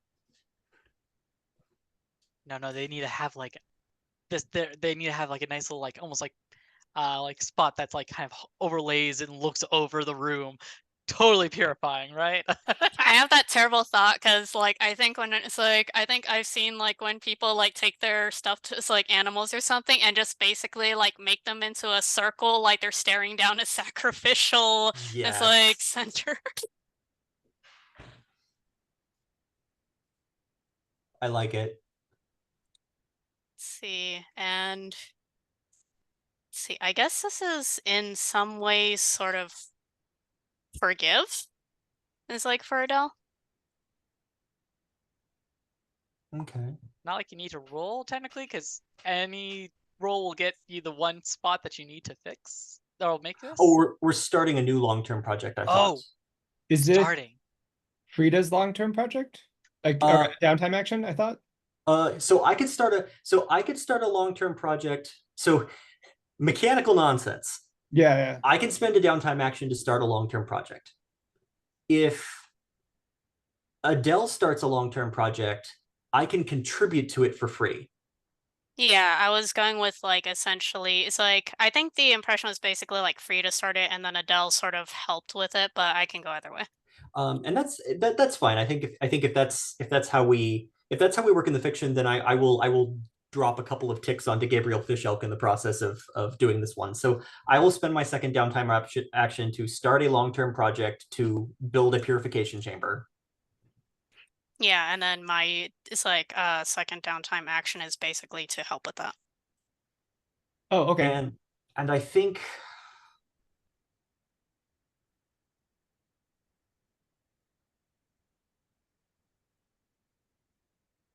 for me it's going to either be analyze or confess, and either way it's 0 dice. But actually it's -1 dice, which is still 0 dice. Yeah.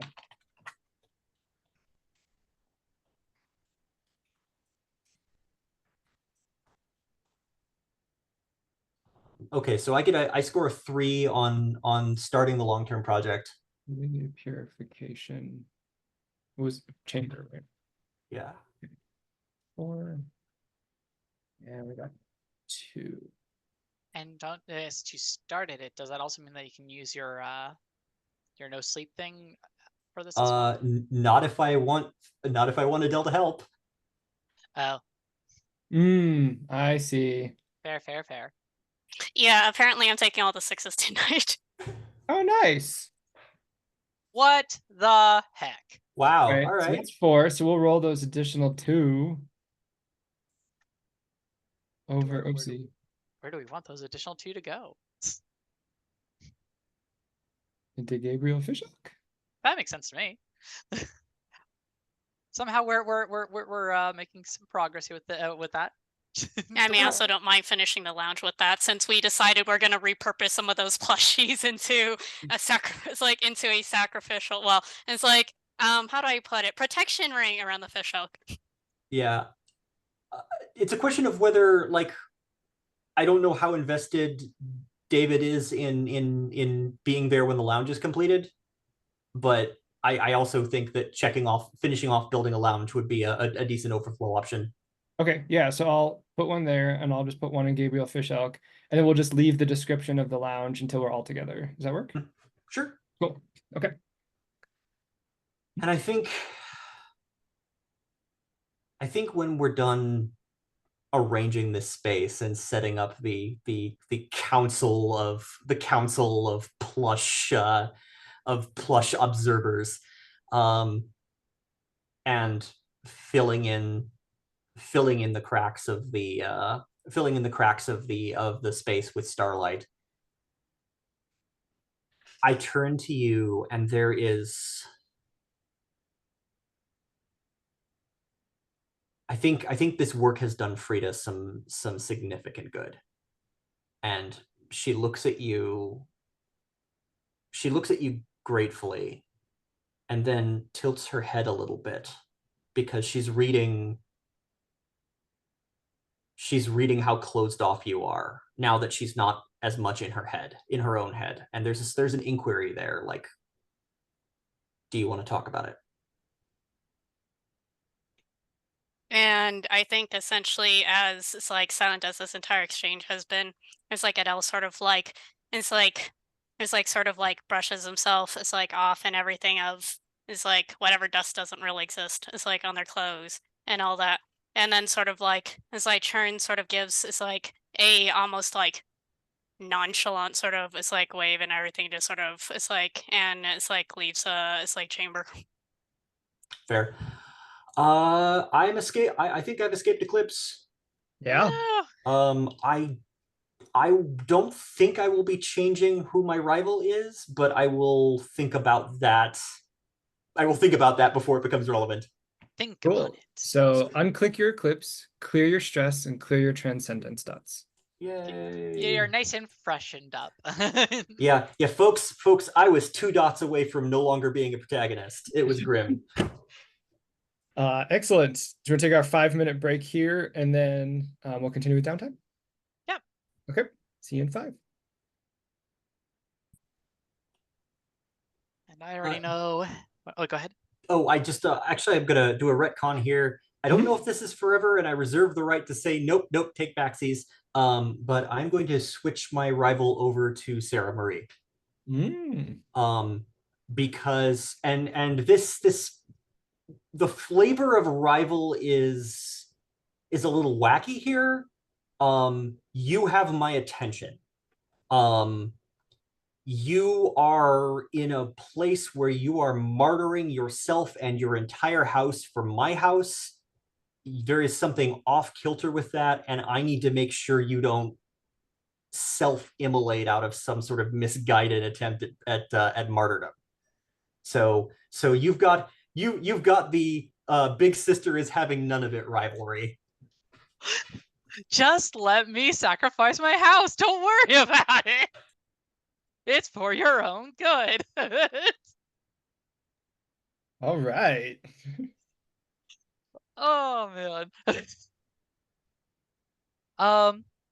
So I am going to do a help a friend recover. I wonder who I'm going over to. And I'll looking at you, Adele. I mean, Frida's still more hurt than me, technically. Oh yeah. That don't worry, I am going to deal with that in a moment. I mean, Frida may be chewed up, but Frida is not an eclipse anymore, which is more than I can say for either of you. What? There's Just no saying. problem here. There's no problem here. Taylor needs somebody that will actually talk to her about emotions. Yeah, that's so like, that works for me since I was going to use my last downtime for help a friend recover on Sarah too. We're just having just a good old friend like recover session again. Now the bigger question is, there's two ways I could see like Sarah kind of trying to kind of reach out to Adele. Either just seeing an opportunity where they find Adele where they can just kind of talk it and everything, or if she finds an opportunity where she feels like, oh, Adele is out of the sight of people long enough that it to just like kind of like almost kind of yoink them in a sense to the hideout, like just kind of help, like kind of like push them into the hideout, like you Adele need to get has, help.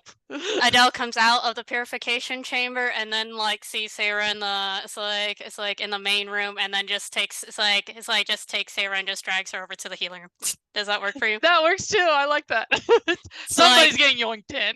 It's like help one magical girl and then it's like finish helping one magical girl, start on the next one. We're what do you call it? A magical girl workshop here. We are rebuilding them. Oh, like the repair shop, but for magical yes, girls. the repair shop.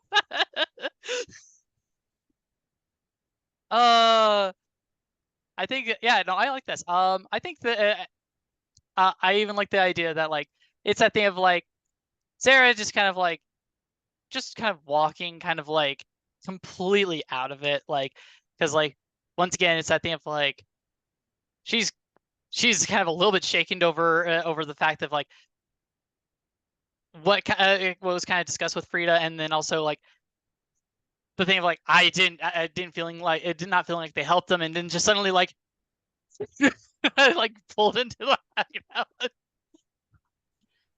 So I think Adele basically like drags you, it's like half drags you over to it's like the healing room and everything gently, however gently dragging somebody over to another room. It's like essentially looks and then it's like sort of like seats you. It's like down. It's like by it's like essentially by the healing fountain rock. It's like thing we have and everything. Yeah, it's like before it's like already sort of it's like starting with it's like essentially. So I haven't had a chance to as I talk with you yet. well, it's you've been both very busy. Also, you could have just told me to come to the hideout. You didn't have to surprise me like that. Why would I ask you to come to the hideout when you're already there? Yes, in a way, but you could just told me to come into this room. Like, what? Why the dragging?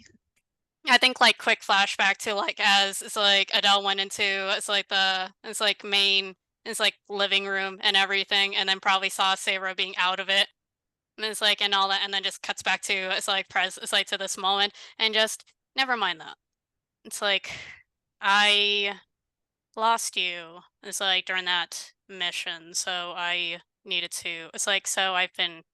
It's like worried. Did you? Did you get hurt? Did you find anything? I mean, I think we all got hurt in some shape or form. I can tell that you're not. I can tell there's something off with you as well, but I did find a desert and a lot of people being processed. I think so. Actually, since I have the question in my playbook too, I want to ask, what are you really feeling? What? What? No, what?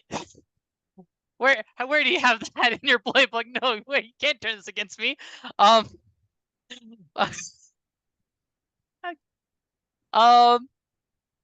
Gosh darn it. It is very apparent that Sarah is feeling pretty much like the thing of like defeated, and at a loss for how to progress forward alongside this feeling of having let down everyone that matters to her and not being able to even feel any tangible way of helping somebody. Something that she's desperately kind of clinging towards is just being of use, being able to help somebody in a way that she feels like matters. Especially after having several people just get processed in a sense from our failure. But that's neither here nor there. And you know what? Sure, I'm going to ask you, what are you really feeling? We're having an emotional talk here. Still numb and emotionally dissociating. Is there any kind of tell of why you're numb and emotionally dissociating at all? I think most of the visible tells is essentially like Adele for the most part, even though it's like is naturally like sort of it's like comes off as naturally composed and everything, manages to look it's like somehow a little bit more emotionless than it's like usual. In the sense of like um it's like especially emotionless in the sense of like a feeling of it's like uh it's like in the sense of feeling hollow. Does that make sense? Yeah, that makes a lot of sense. Yeah, I think once again, Sarah's just going to reiterate that thing of like after mentioning the desert, just kind of noticing this hollowness and everything. She's just going to be like, where I was at the moment doesn't really matter to me. You Frida, you both have, you're not acting yourselves, and like I can tell that you feel distant, and kind of, I don't know how to put it. You're not Adele right now. I think there it's like I think like it's like let's see.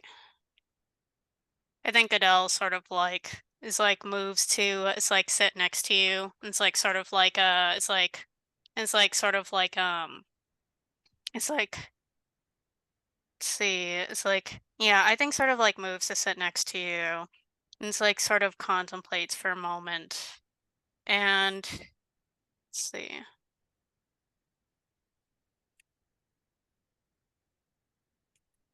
I think essentially not necessarily in deflection of like what Seva brings up, but more so like um bringing up something that has been it's like concerning them.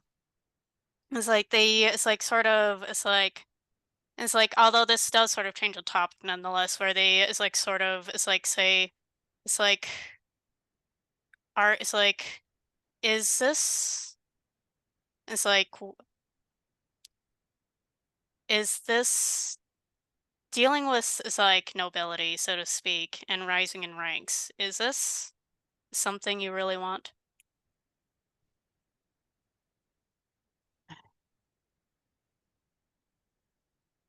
Actually, let me clarify. It's something I don't, it's like, it's not a thing I want to see you as like going down. It's like, especially because it's like the business of nobles is a very,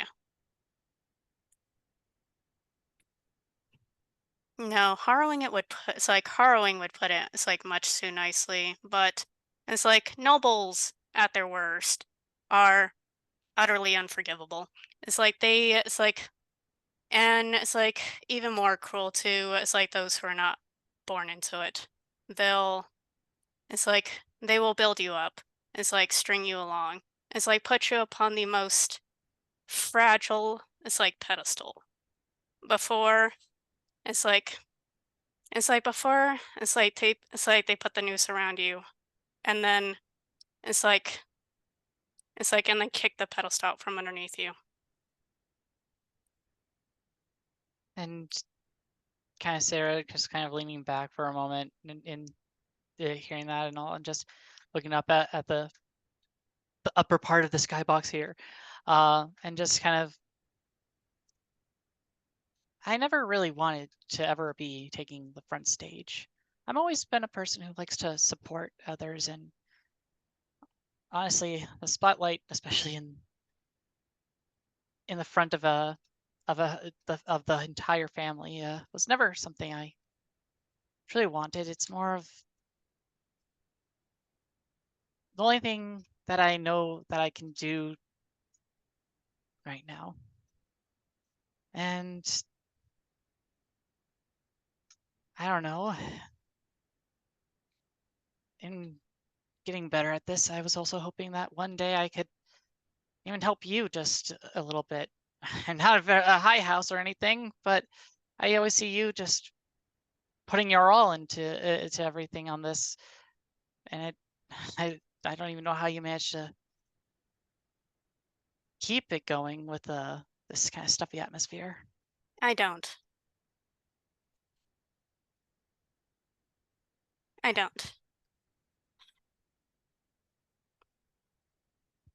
And it's like you do more than you. It's like you do. It's like much more than you know. It's like helping me, and it's like Violet and Frida, and it's like even the others, such as it's like even the others. It's like such as it's like Marie. It's like you do more than you. It's like you do a lot more. It's like than you know, and perhaps a lot more than you're willing to. It's like credit yourself for. But it's all terrifying, isn't it? Quite burdensome, even. To be so in over your head. It's like trying to find what you can only hope or what you can only wish is some miraculous, perfect solution that fixes everyone's problems. It's like helps everybody in the way that it's like helps them move forward, isn't it? Yeah, I understand that feeling a lot, but I it really means a lot knowing that all of us are at least kind of helping you through. But I can only imagine is a lot more pressure from in your position. But you never really talk about what's going on for you, how you how we could be there for you. Uh, I admittedly I think I've brought it up a few times with like Frida, and maybe even a little bit with Violet on accident, and all of just being worried about you and wanting to know what we could do when you're not feeling up up to whatever is, I guess, the best we can be we can feel in this in this current day and time at the moment. I would love to say like on top of the world, but I don't think that we're quite there at the moment. But yeah, like I remember even talking with Frida and the thing of like you always handle it in your own Adele-shaped way. But I want to help you, like not have just hope that you're able to figure it out on your own. I worry a lot.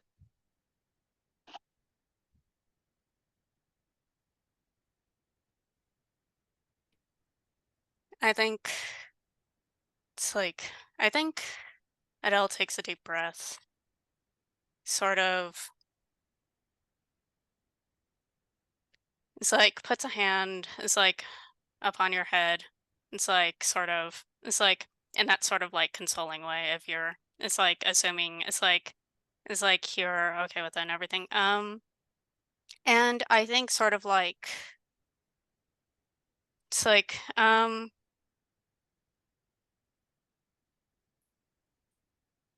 see, I think they say,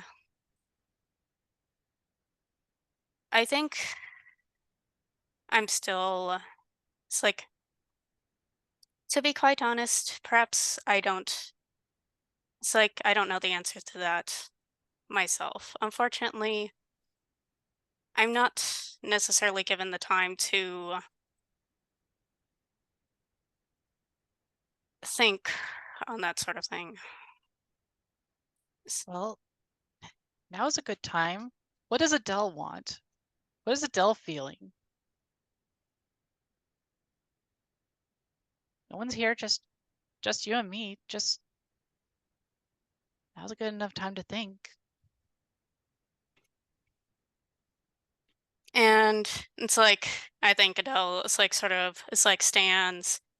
It's like Adele sort of it's like stands.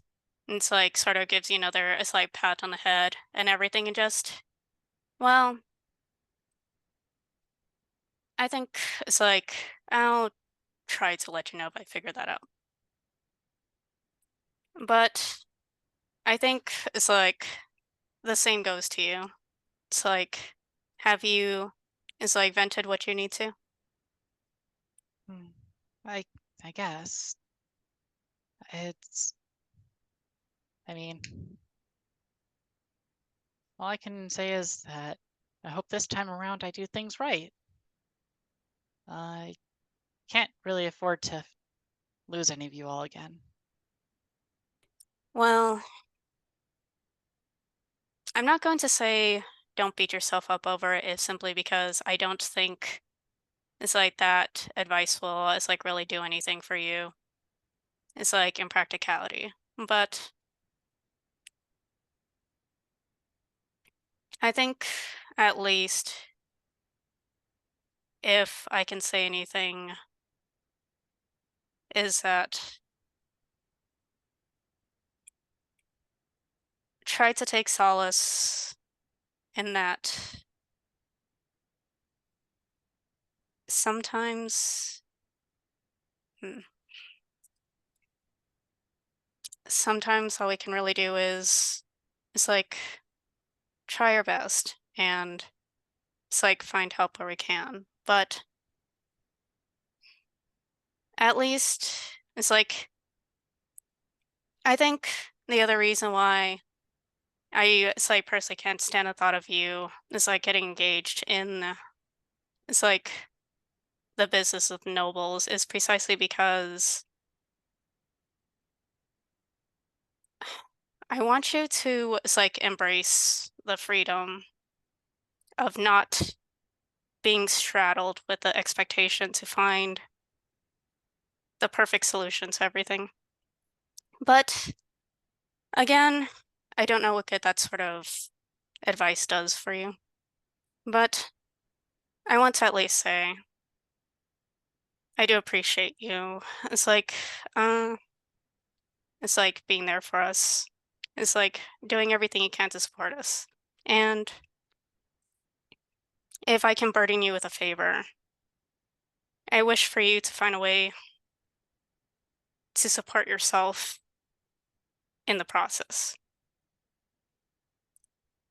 And Sarah kind of stands up and she kind of just, she's like, I can't say I'm entirely confident in myself, but I think yeah, I'll do my best. I mean, if I can support you in some form that seems like it's helping, then that's, and if I can help Frida and Violet in some shape or form, then I think that's, that's what I can do. And and maybe not be worried about helping in a way where I get myself kind of separate from the group again. She just kind of like awkwardly kind of like offers up a hug and everything. It's like, I know that it's kind of not, and maybe not everybody's thing, but you want a hug real quick?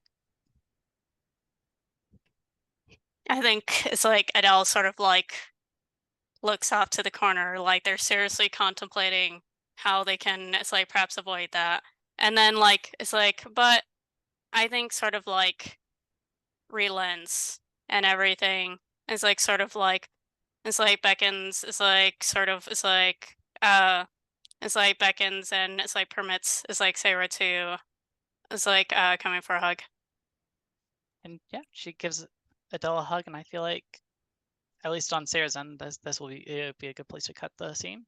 Yep. Sounds good. I was once again empathizing for my heal roll. Before I count my eclipse being actually gone, I'm using this for my dice. For my dice. But yeah, no, this will absolutely fully clear the eclipse here at this point. So I get 4 whole die. Please give me a 6.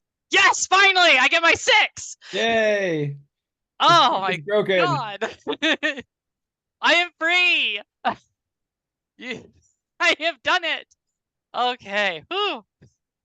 All right, and then it's like I'd say that's an empathize from me as well, and then 1 die from the healing chamber. Ba-da-ba-ba-ba. Okay, well that at least fills up the clock. Woo. Woo. And then I'm now only got level 1 harm instead of level 2. Boop. I will take that. I'm looking a whole lot better. I'm almost back to where we started in the beginning. So I think we have one more downtime activity. Yes. And it sounded like Sarah was going to help out Frida. Yeah, I think that's probably our best bet here, but I'm not gonna lie that the eclipse thing of Adele's still just kind of worrisome to Sarah. But Don't worry about it. the bigger question is what Sarah could even possibly do. It's a hard one. I'm not even sure. I think that's something we probably have to talk out. I imagine, like, what's the dispute that needs to be mediated? That's what Sarah was trying to feel out. She was trying very hard to feel that out, but Adele was not giving her too much to work off of.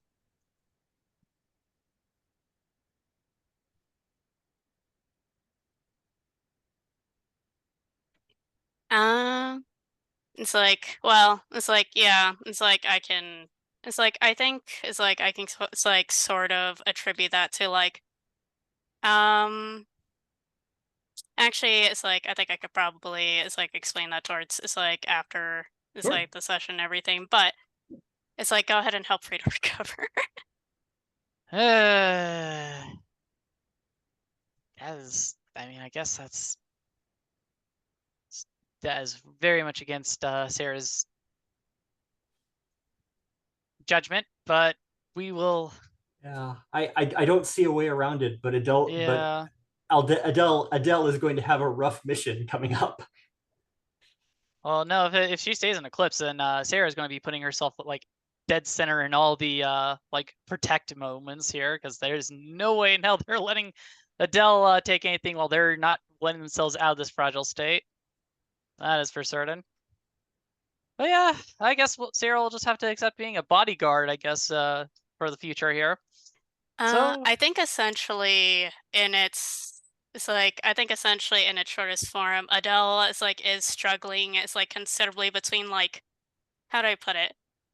It's like, Adele is struggling considerably, essentially with a thing of like falling in line with it's like essentially like following along with it's like expectations. It's like versus essentially like it's like how much they sort of like now compromise with like trying to help people. It's like essentially especially it's like particularly in the sense of like to what point is it not worth helping people anymore if it's like they do not it's like if they do not allow help or if it's like they might even possibly be considered a lost cause in that sense. So Yeah, it's a little bit hard to it's like explain short, but essentially that sort of thing. It sounds almost as if the aspect of your personality that is nobility is feeling burned by the aspect of your personality that is savior or activist. Yeah, basically. Especially because it's like Adele knows they benefit the most from this entire system, and it's like struggles with the thing of like, unfortunately, I don't know how to help people. It's like without taking advantage of my own position, and if I lose that position, what do I have? Oh, you have us. It's a tough question. Yeah. You have us. We do not Yeah, that have goes into a power. whole other complex with Adele, unfortunately. I know. Well, and it's like, even if I were to make a connection or anything like that, I don't know if that would actually, if there's any way I could even touch on that. Because I'm trying to figure out just how we would even touch on that. I mean, we may just have to let it. We may just have to let Yeah. it breathe for a little bit Yeah. and see what happens. Yeah, Yeah. because even Adele is basically like, these are feelings I am trying simultaneously to figure out, but at the same time, I am so against unpacking it. All right. Well, then let's go ahead and do my recovery with Frida, because I going to at least get something accomplished. It's not is very much against Sarah's better judgment right now, but like it's still I'm still helping somebody who definitely needs it still. Um, I think because now Sarah is kind of refreshed here. She's kind of realizing, okay, I I apparently do have some kind of worth in this group. I am doing something, and I am apparently doing more than I thought I was. But also realizing that things kind of ended a little bit awkwardly and a little bit dramatically. It felt like last time they talked with Frida, and I think one thing is like wanting to one clear the air, but two kind of just kind of reassure like Frida that, hey, I got your back, and you have mine, and kind of thing. So I think that's where we're kind of going. And all now the bigger question is, where is Frida? I could see this happening. I could see this happening in the skybox in the purification chamber, or I could also see it happening in any space that would allow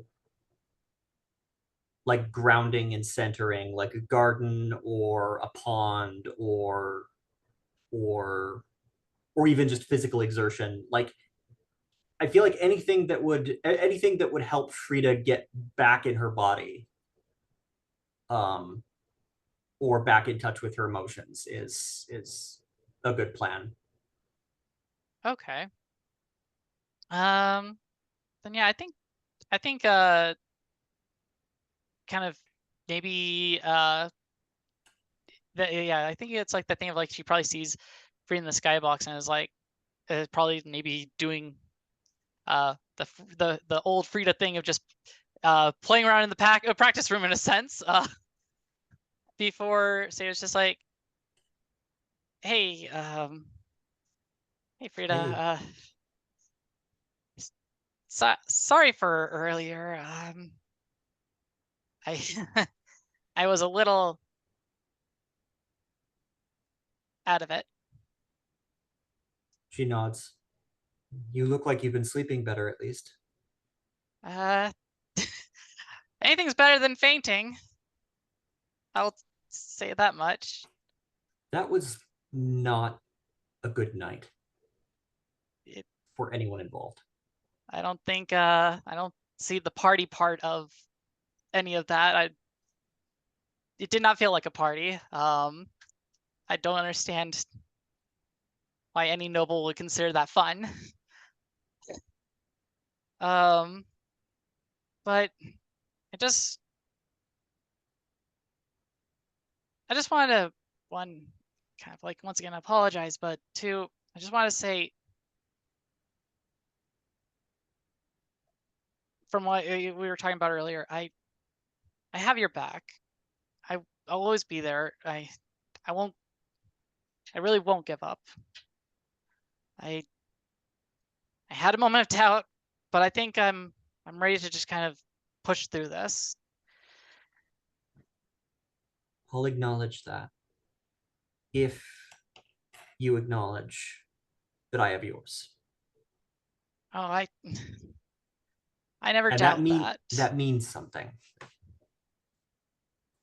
I'll be honest, Frida.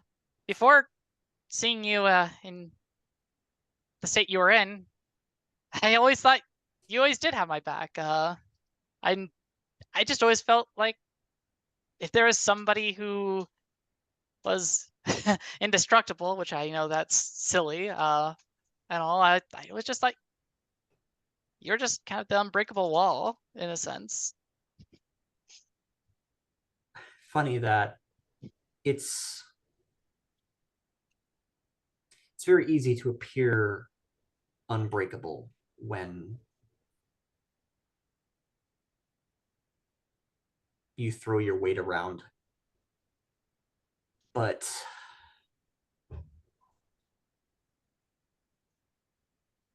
the truth is,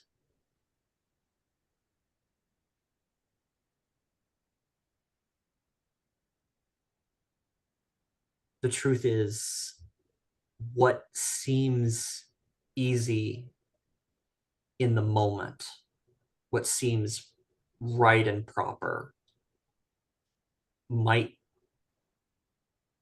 not be, it might not work in the long run. I think I came up against my limits, and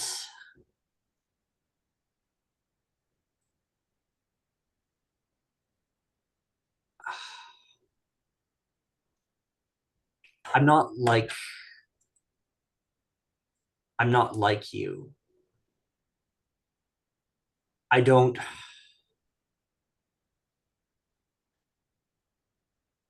I've taken what I can get and I've used it to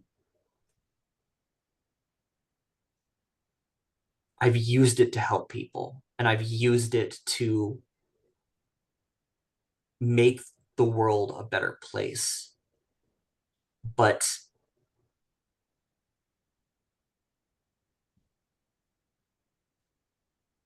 at the end of the day, it's still a lie. It's still a lie and a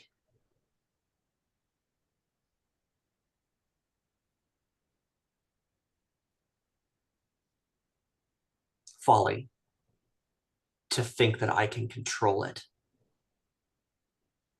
It came so very close to controlling me back.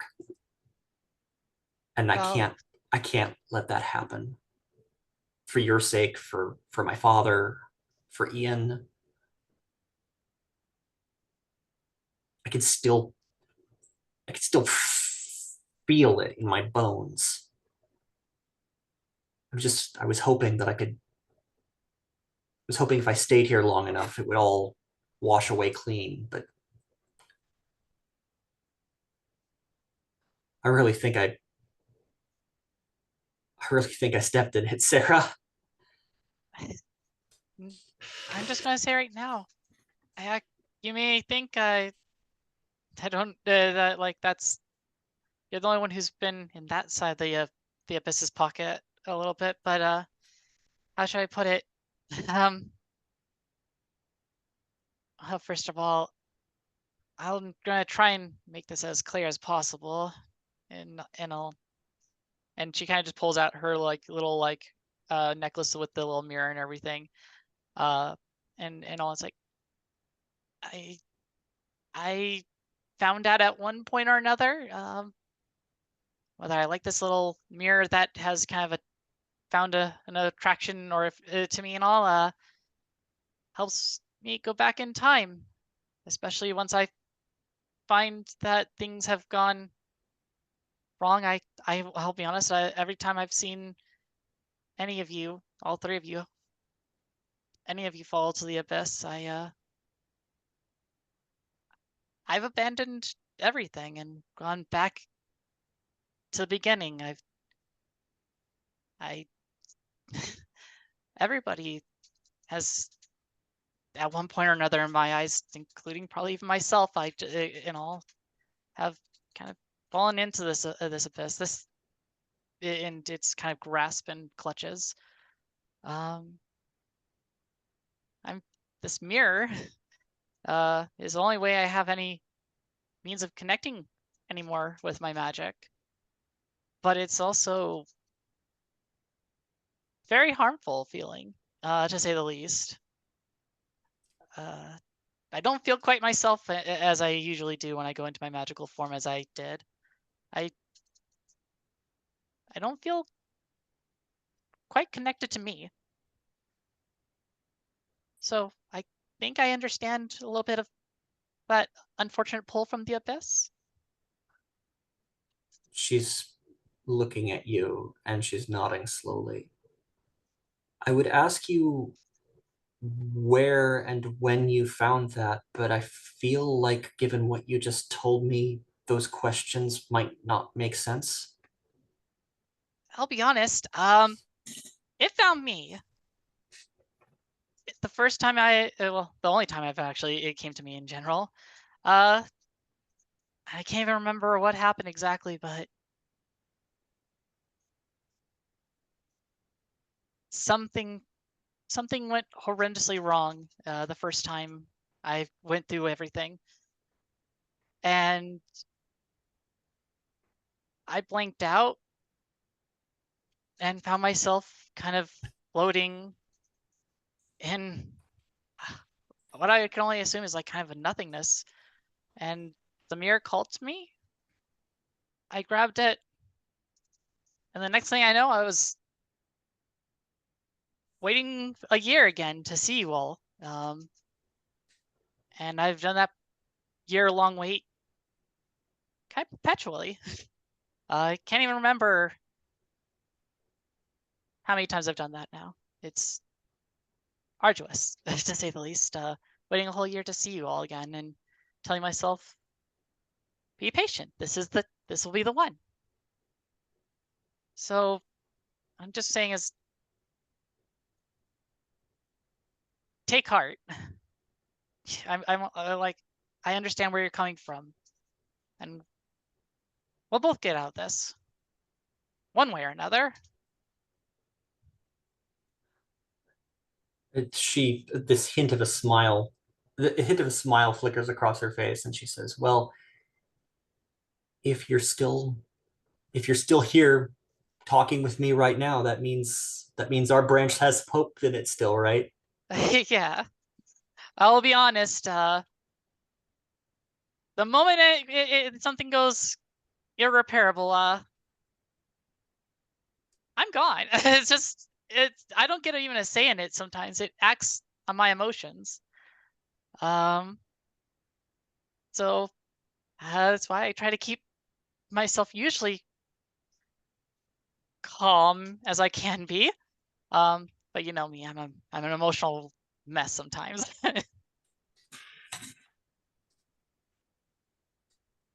You are our emotional mess, she says.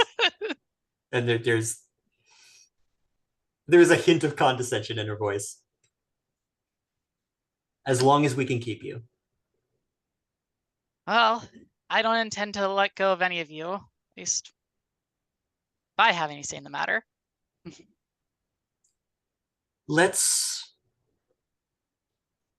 She breathes out slowly. Let's keep each other honest. I don't know where you found that. It sounds like you don't know where you found that mirror, and it doesn't sound healthy. It's not, I don't think. And at one point, and I've tried to get rid of it, but it always it always finds me when things go wrong and when it's time to give up on a time.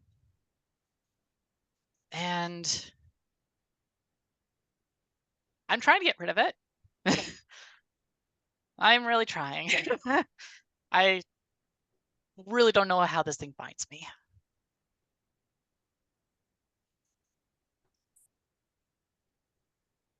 Well,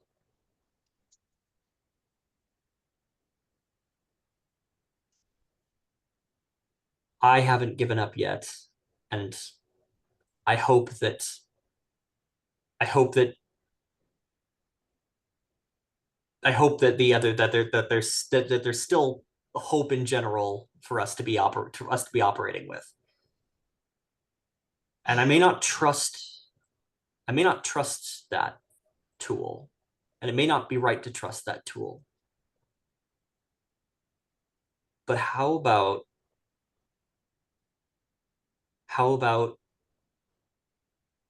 I keep an eye out for you in case it tries to hurt you, and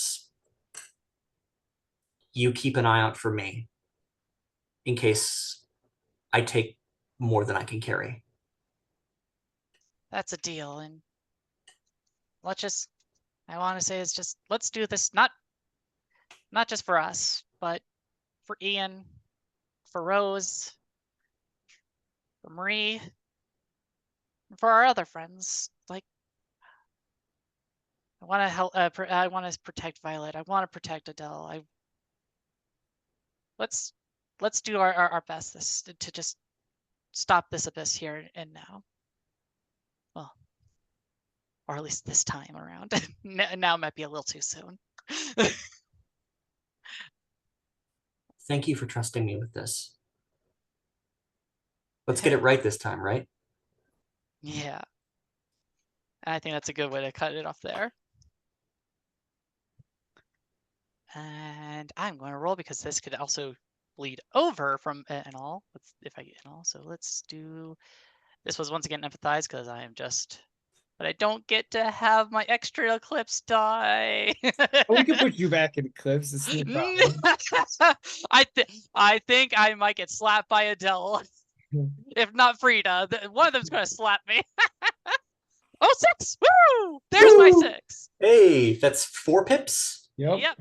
So that is all right. So that clears. Yeah, that's my healing track just stays at 3. Yep. But I think hooks and barbs of the abyss will turn to like lingering shadow or something like that. I like it. Yeah. Now the bigger question is, from all of what we got, what's the mission plan that we have? It sounds like our only lead is whatever Adele has. Well, Adele has the plan figured out. Adele always has the plan figured out, I think. So to review some things that came out earlier in the session, Marie is in the hands of House Phosphorus.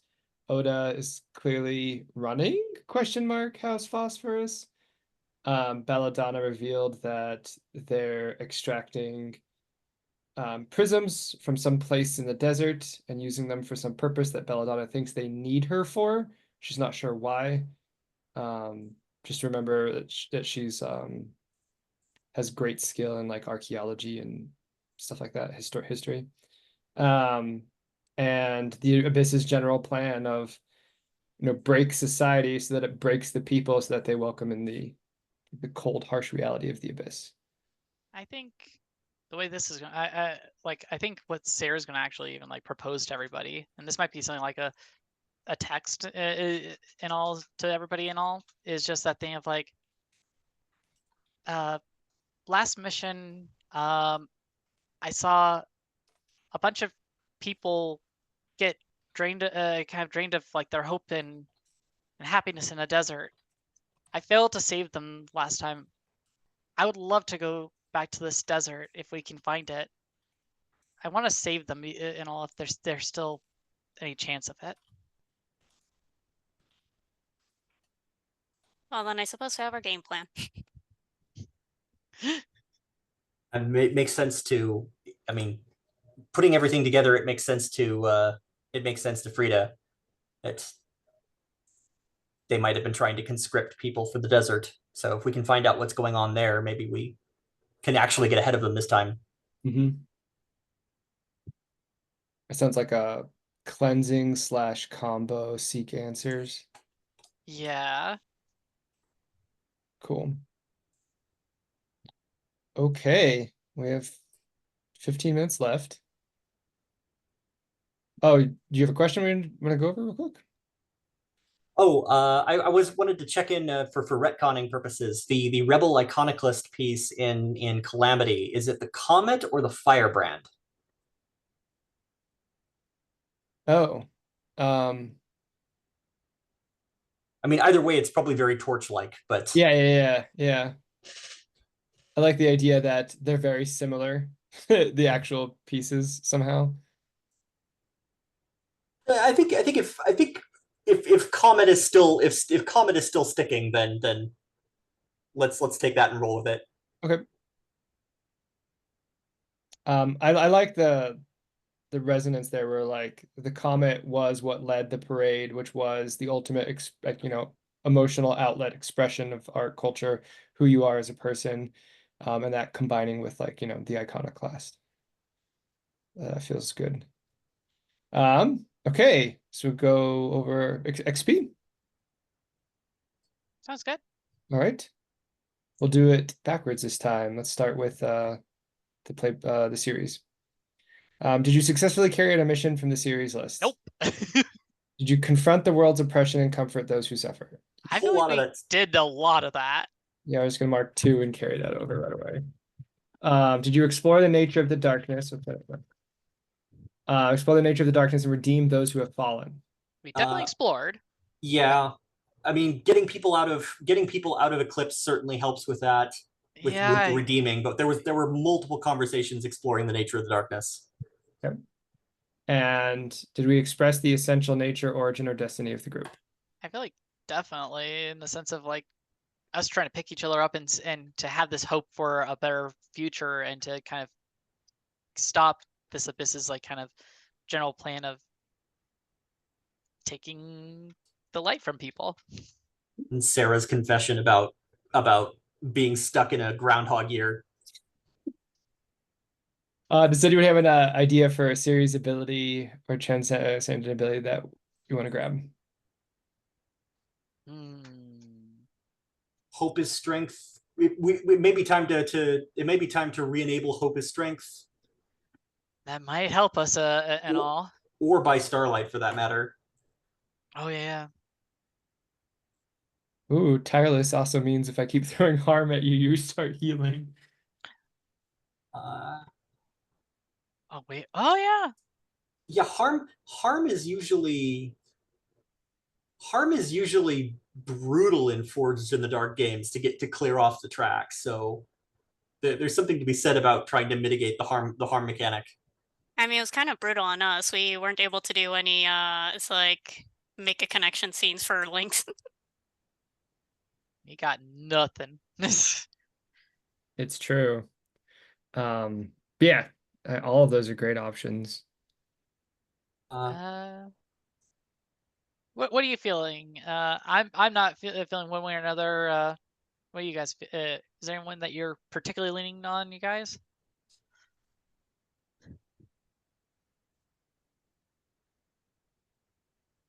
No, I'm not.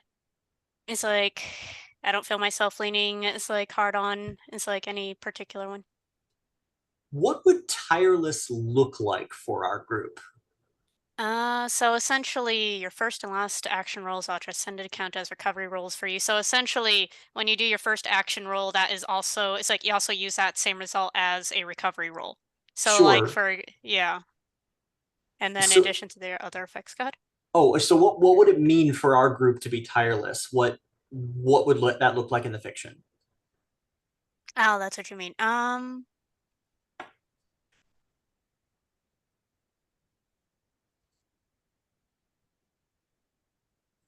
mean, I think like me with the time traveling thing definitely is tireless on that side for my character, but like, and it does seem like Frida and at least Sarah have kind of made this kind of pact of like like this unrelenting we will persist.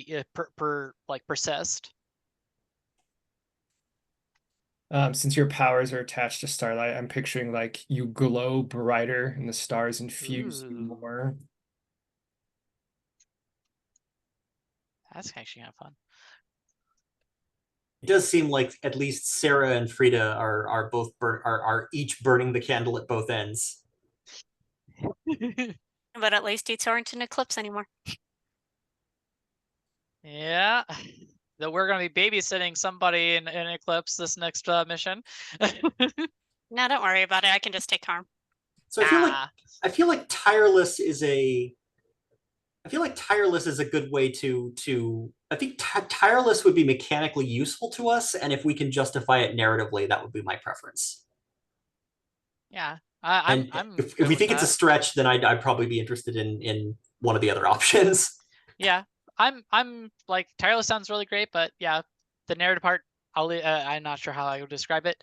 Otherwise, hope and strength and my starlight, they're narratively that's always just a very prevalent thing with us. What do you think, for me? I could go either way. Like I did, it's like I did like Danny's suggestion about like the thing with the starlight. It's like glowing. It's like upon us and everything as we heal. Okay, so yeah, no, I think that would be great for the tireless, because like I think it is that thing we do have like the starlights that especially the stars that we have at least kind of put back in the sky, kind of giving us that strength. Also, we're recommitted to fighting the abyss. We know we're on the back foot, and we're pushing ourselves to make up for it. Yeah. So yeah, I'm happy with that if you all are. Yeah. Cool. I like it. So, I like it. Yay, tireless. That will be useful, except for one person who can't transcend. We're not going to talk about you over there. Speaking of which, Adele, I'm gonna go for your experience. Just a challenge with understand your coordination. Yeah, I think I did quite a bit of that with helping. It's like the other two escape their eclipse. Mm-hmm. You expressed your beliefs, drives, or background. Yeah, especially in that conversation with it's like Sarah of like basically, yeah, I don't want you getting into the noble business if you can help it. Please tell me you can get out of the noble business while you can still help it. Struggled with issues from your promises or obligation. Yeah. It's like, especially with like contending with it's like essentially why they're struggling to it's like break out of eclipse, especially because somebody doesn't want to open up. Embodied your yeah. Yeah. Yep. Y'all gotta at least get 2 dots for that last one, all of you. I don't think any of us missed that one. Frida. Okay. You address the challenge with individual action or aggression. The only thing I can think of is how I managed the situation with my father. And just sort of handling that particular meltdown. So I'm going to take 1 point for that. You expressed your beliefs, drives, role, or background. Oh, I thought about that one last. I think at least 1 point for my interaction with Sarah about you need to protect your house, you need to protect your family. Aside from that, maybe a 2nd point focusing on the source of my power and me sort of trying to work through my feelings about where I'm getting my power from and if that's really a good idea. Mm-hmm. Struggled with issues from your promises or obligation. Yes, that was a meat grinder of a dance floor. And so obligation, yes. Promises, technically that wasn't my promise yet, so I'm going to take 1 point for that. And then 2 points for embodying your eclipse or displaying the contents of your heart. Nice. So that is 6 total. Okay. I'll start. You address a challenge with compassion and honesty. There was a lot of honesty, a lot of compassion. I don't think Sarah ever stops doing that, to be quite honest. We'll do that, and then I showed definitely my role, my drives, my beliefs, and my background constantly throughout today. Struggle with my promises or obligation? Yes, to obligation. There was a lot of struggle there. 2, Adele's promises was going off like crazy in the entire bit. Absolutely was struggling dealing with Miss. I had to lean on my noble title, and I'm like, hey, no, you do not need that. And then there was a lot of eclipse. There was also just a lot of displaying of my contents of my heart. I was emotional wreck, as we put it. And yeah. Awesome. Okay, move on to stars and wishes. Big stars to everybody for really bringing the characters to life in their eclipse phase. I really enjoyed how all the characters interacted with the difficulties during the obligation phase, and we got to really see, who the characters were and are and stuff like that. So that was really interesting. From like how Sarah was in over her head and lost, and Frida's like, screw you all.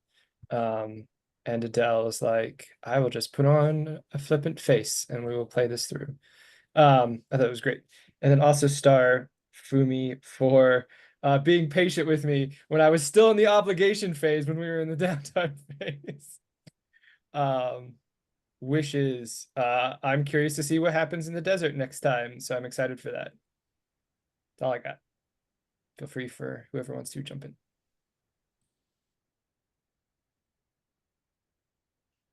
Go ahead.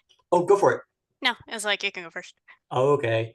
Clarice, your decision to have Sarah Marie martyr herself and the entirety of House Ignis for House Alnatak just completely threw me for a loop.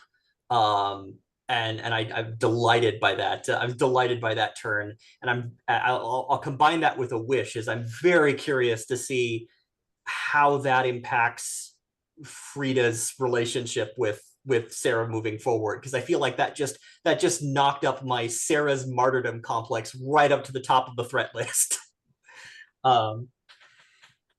Fumi, the sacrificial violet and rose plushie circle as part of the purification chamber was a delightful a delightful callback along with the kintsugi. And although it was definitely a very heavy gather information mode, I really enjoyed the scene with Fumi and the city military, where Fumi was basically unilateral, or where Adele was unilaterally pulling rank, and the military is like, don't the other houses get a say in this? That was a fun set of interactions. I am looking forward to seeing how Frida and Sarah Marie justify using the Master's tools to dismantle the Master's house. It's a tenuous position, as it turns out. And that's it for me, I think. Then I'll go next. Stars. Absolutely loved. Just first of all, Danny with the group obligation. And just this mess of a gala that we were in. Man, was it a mess. Stars for first of all everybody with their eclipse.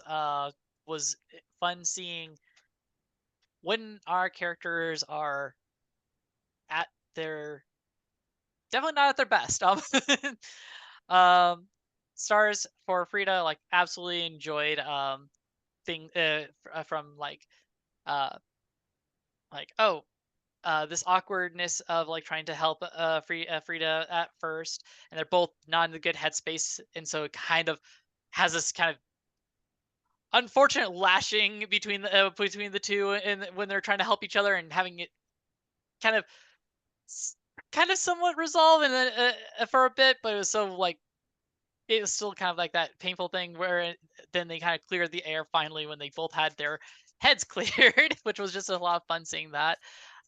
Stars also for like when Frida was doing the project with Adele, and just the quiet exchange and everything like that, and then the moment where Frida's like, "So you want to talk about things?" and Adele just being like, "Bye." Um, absolutely love that. That was unfortunate. um Stars for Adele, just one, using their position not in the most healthy of fashion possibly at this point, but using their position, getting the like back and forth between like Belladonna and Adele was very, very interesting kind of thing of like learning more and more about uh just like what is going on with Belladonna as a whole, and now we know there's some prism issue that if that gets going too much, Belladonna's potentially in a lot of danger. Or at least maybe, we don't know. And then also stars for just Adele kind of talking about the noble hierarchy pains that I think honestly, at least for Sarah, she never really like she thought about it, but she didn't think about it because she didn't really think she had much of a choice on the matter, and just getting to understand how Adele feels in this messed up messed up a noble system as a whole. And then wishes. See kind of one. I'm also with you, Will. I would love to see how this new relationship dynamic is going to go. Given everything that's just happened between Sarah and Frida, it's kind of it's going to be fun to see that. And wishes to see kind of what it's going to be like to actually be I'm the magical one, Adele, and you can't do a magic this entire mission. I'm now the harmony. Basically, you're the unlucky hero. We'll trade places this time. I'd like to add a star to my previous list. A star to Fumi for just having Adele be emotionally unapproachable. Like, yes, they're in Eclipse. Yes, they need help. No, they're not going to make it easy for people. and I respect that. I mean, when you're in leadership, you don't really let people help you. You think you do the helping, right? Oh, that does remind me, Oh, yeah? actually, as I was thinking about it. It's like Adele's it's like Eclipse, it's like clause actually it's like sort of has like, how do I put it? Two different angles that can be worked on. One basically being like, oh, it's like the whole being in a position of authority to help others versus abusing that. It's like expected to abuse that authority at the expense of others. And the other one is basically Adele is actually very it's like Adele is actually like, especially given that year-long break where like they didn't really get to see any of the other magical girls. Adele is very scared about basically getting too close to people and then ultimately having to lose them. Which, the whole Oda situation certainly didn't help. And then I think that kind of got compounded further with like seeing Frida Eclipse. So yeah, I think the hilarity is like me deciding I'm going to play a Harmony who's all about relationships, but also very, very bad at at relationships. So Oh, yeah, if that helps anybody with like figuring out what the heck that means. Actually, I feel like that isn't going to be too hard of a thing to possibly touch on in the mission, especially when we inevitably are going to have to be like protecting Adele from things that Adele's usually used to protecting, probably protecting us, because you don't have the ability to do that as much now. Also, forgot to do stars for capitalism Oda. I was so amused with that, to say the least. Yeah, and then it's like, when you really think about it, Adele is hilariously like the loneliest out of the magical girls, considering like, oh, they don't have any family members. It's like really amidst like their secondary characters, certainly no family relations. And the closest secondary NPC that kind of is like falls in that, uh, went over to the abyss in the last season.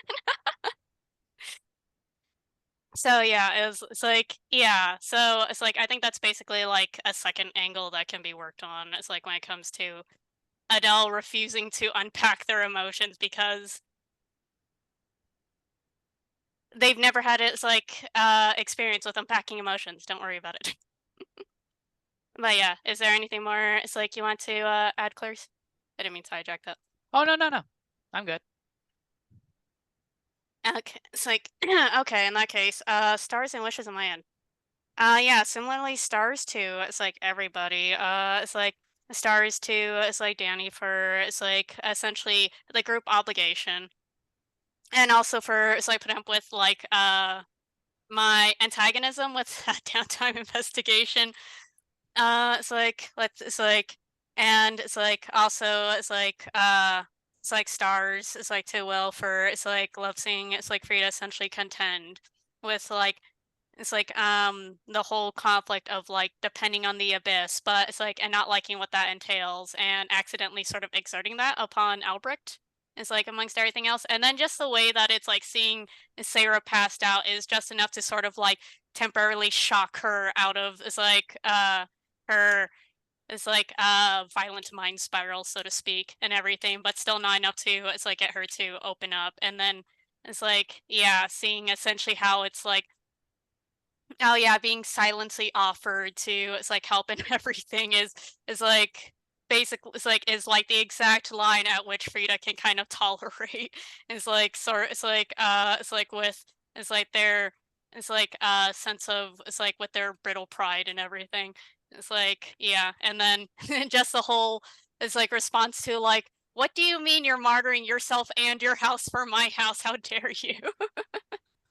It's like stars too. It's like Clarice for I probably shouldn't give a star to, but at the same time having Sarah essentially sort of like put herself in that compromising position of like, oh yeah, you can have your it's like mother back. It's like your mother figure back if you sign your house over to us, and then proceeding to try to counter propose that. And then it's like having that it's like fail, and then proceeding to have a complete panic breakdown. It's like it's like in the hallway. It's like following that and everything. And then it's like just the it's like also it's like basically sort of like confessing the whole time traveling thing. It's like over to it's like Frida and it's like everything that sort of like marks their newfound rivalry together. Yeah.